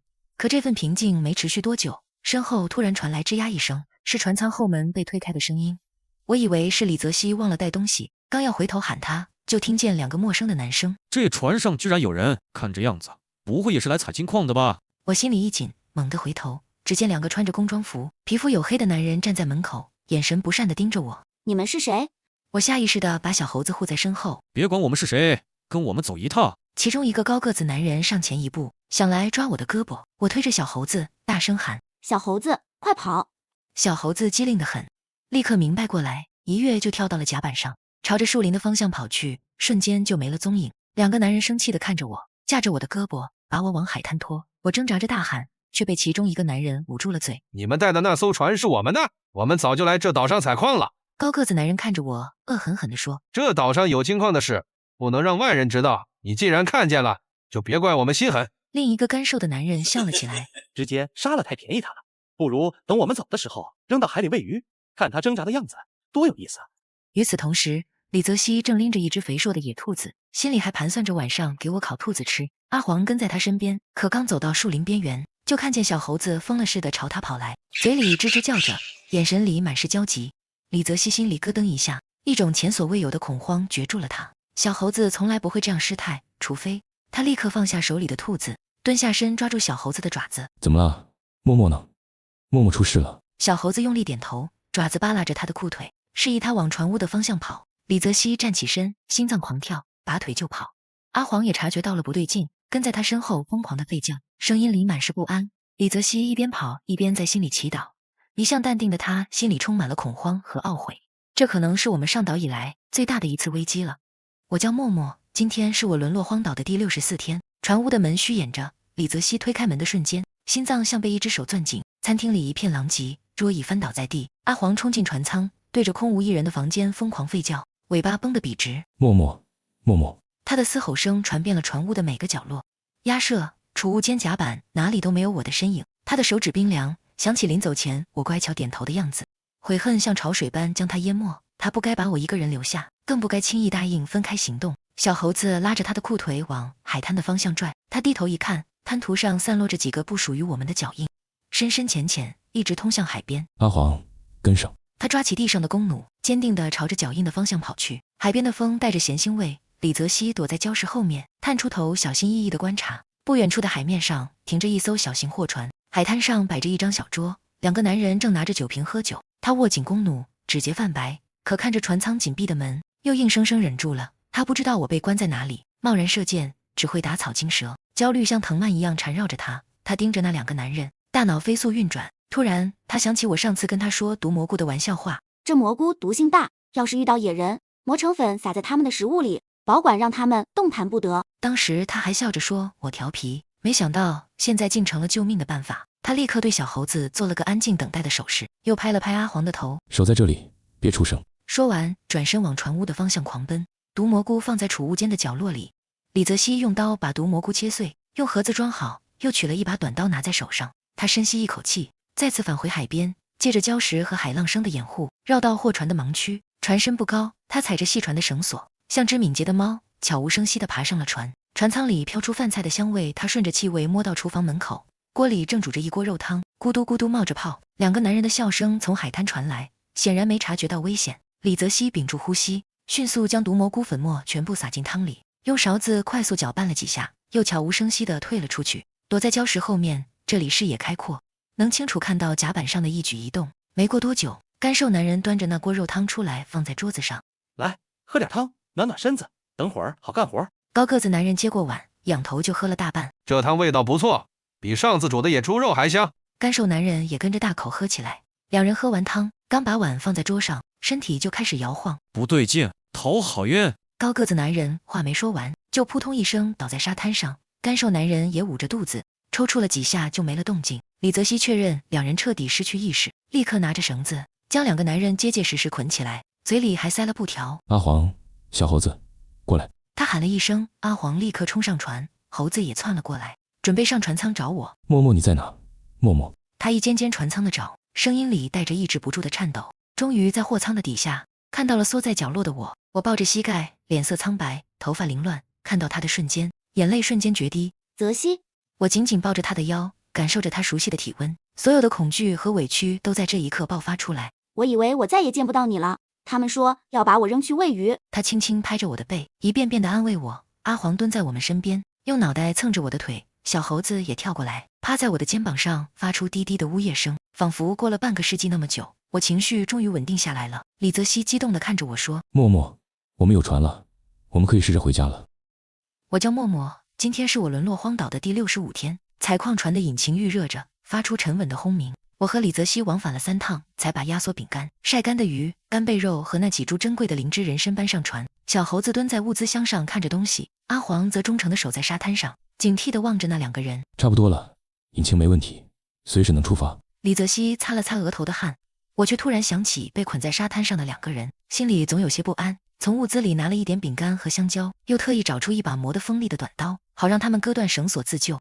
沙滩上的两人还在昏睡，我把东西轻轻放在他们伸手可及的地方，又细心地将小刀柄露在外面。做完这一切，我才松了口气往回走。刚踏上船板，就撞见倚着栏杆等我的李泽熙。他看着我空荡荡的双手，眼底满是了然的笑意。又去给他们留东西了，还把我们最称手的刀送出去了。我有些不好意思地挠挠头，总不能看着他们困死在这儿，留把刀能自救，物资能够应急。李泽熙走过来，伸手帮我拂去发烧的沙粒，语气格外温柔。你啊，就是心太善，善良的人都有福气，这次我们一定能顺顺利利回家。他的手掌温暖有力，我望着他坚定的眼神，心里的最后一点忐忑也烟消云散。船缓缓驶离荒岛，我站在甲板上，看着那片承载了60多个日夜的土地渐渐缩小，最终变成海平面上的一个小黑点。李泽熙负责开船，我就带着小猴子和阿黄在甲板上活动，给阿黄梳顺被海风搅乱的毛发，教小猴子辨认远方的海鸟。阳光洒在身上，暖得人想打瞌睡。出海的第2天下午，平静的海面突然泛起细碎的涟漪。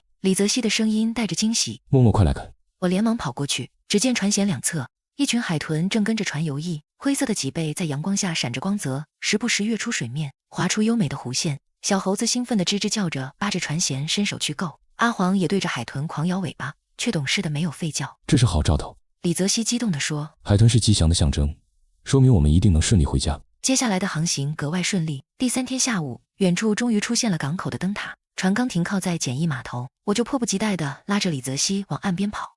阿黄和小猴子紧随其后。我鼓起勇气问别人借了一个手机，指尖触到手机屏幕的瞬间，我突然有些颤抖，按下妈妈的手机号，听筒里传来嘟嘟的忙音，每一声都像敲在心上。喂，哪位？妈妈熟悉的声音带着一丝疲惫，我再也忍不住，眼泪瞬间决堤。妈，是我是默默，我还活着。电话那头沉默了几秒，接着是妈妈撕心裂肺的哭声，还有爸爸抢过电话的急切询问。默默，真的是你吗？你在哪？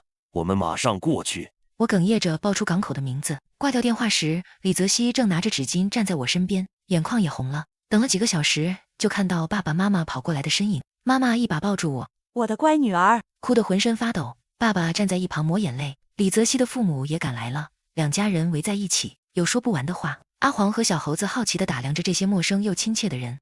晚上，家里的火锅咕嘟咕嘟煮着，红油翻滚，香气四溢。我一边往嘴里塞着肥牛卷，一边给大家讲荒岛上的日子。刚开始连火都生不起来，后来我们种了菜，养了鸭子，阿黄还帮我们赶走了野猪。妈妈给我夹了一筷子青菜。苦了我的孩子，赶紧补一补。李泽熙笑着补充，他比我还厉害，发现了灵芝和人参，还教我用毒蘑菇对付坏人。爸爸举起酒杯，多亏了泽熙，照顾了我们默默，以后我们就是一家人。我脸颊一红，看向李泽熙，他正温柔地看着我，眼里的笑意像火锅里的热气，暖融融的。吃完火锅，我看着窗外的星空，突然想起在荒岛上的那些夜晚，对着狐仙许愿时的虔诚，看到流星时的急切，望着彩虹时的期盼，那些在绝境中许下的愿望，终于在这一刻全部实现。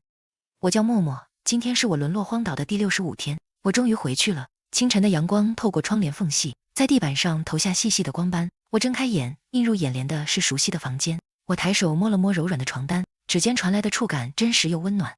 阿黄趴在床边，听到动静，抬起头，汪汪叫了2声，摇着尾巴凑过来蹭我的手。直到这时，我才敢彻底相信，那场长达2个月的荒岛求生真的结束了。脑海里不由自主地闪过荒岛上的画面：暴雨夜露雨的山洞，小溪边遇到鳄鱼的惊吓，小猴子被野人拎着的模样。那些曾经觉得熬不过去的艰难，此刻都成了模糊又深刻的记忆。我掏出手机，屏幕上显示着昨天给有关部门打电话的记录。关于荒岛金矿的事，他们已经派专业团队跟进，那2个采矿人也被后续赶到的船只接走调查了。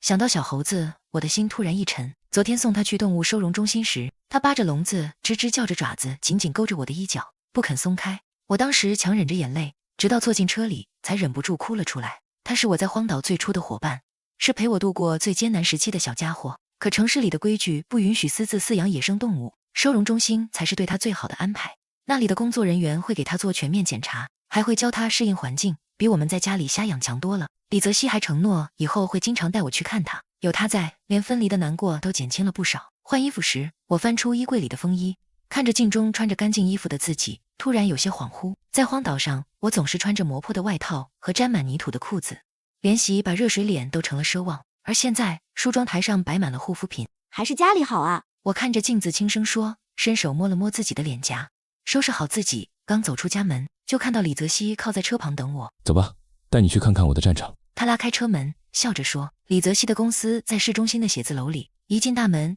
前台的小姑娘就惊喜地喊：李总，您终于回来了，我们都以为……话说到一半，又不好意思地住了口。李泽熙笑着说：让大家担心了，我没事。他的创业伙伴们听到消息，纷纷围了过来，七嘴八舌地问着情况。办公室里瞬间热闹起来。李泽熙去开紧急会议，让我在他的办公室里休息。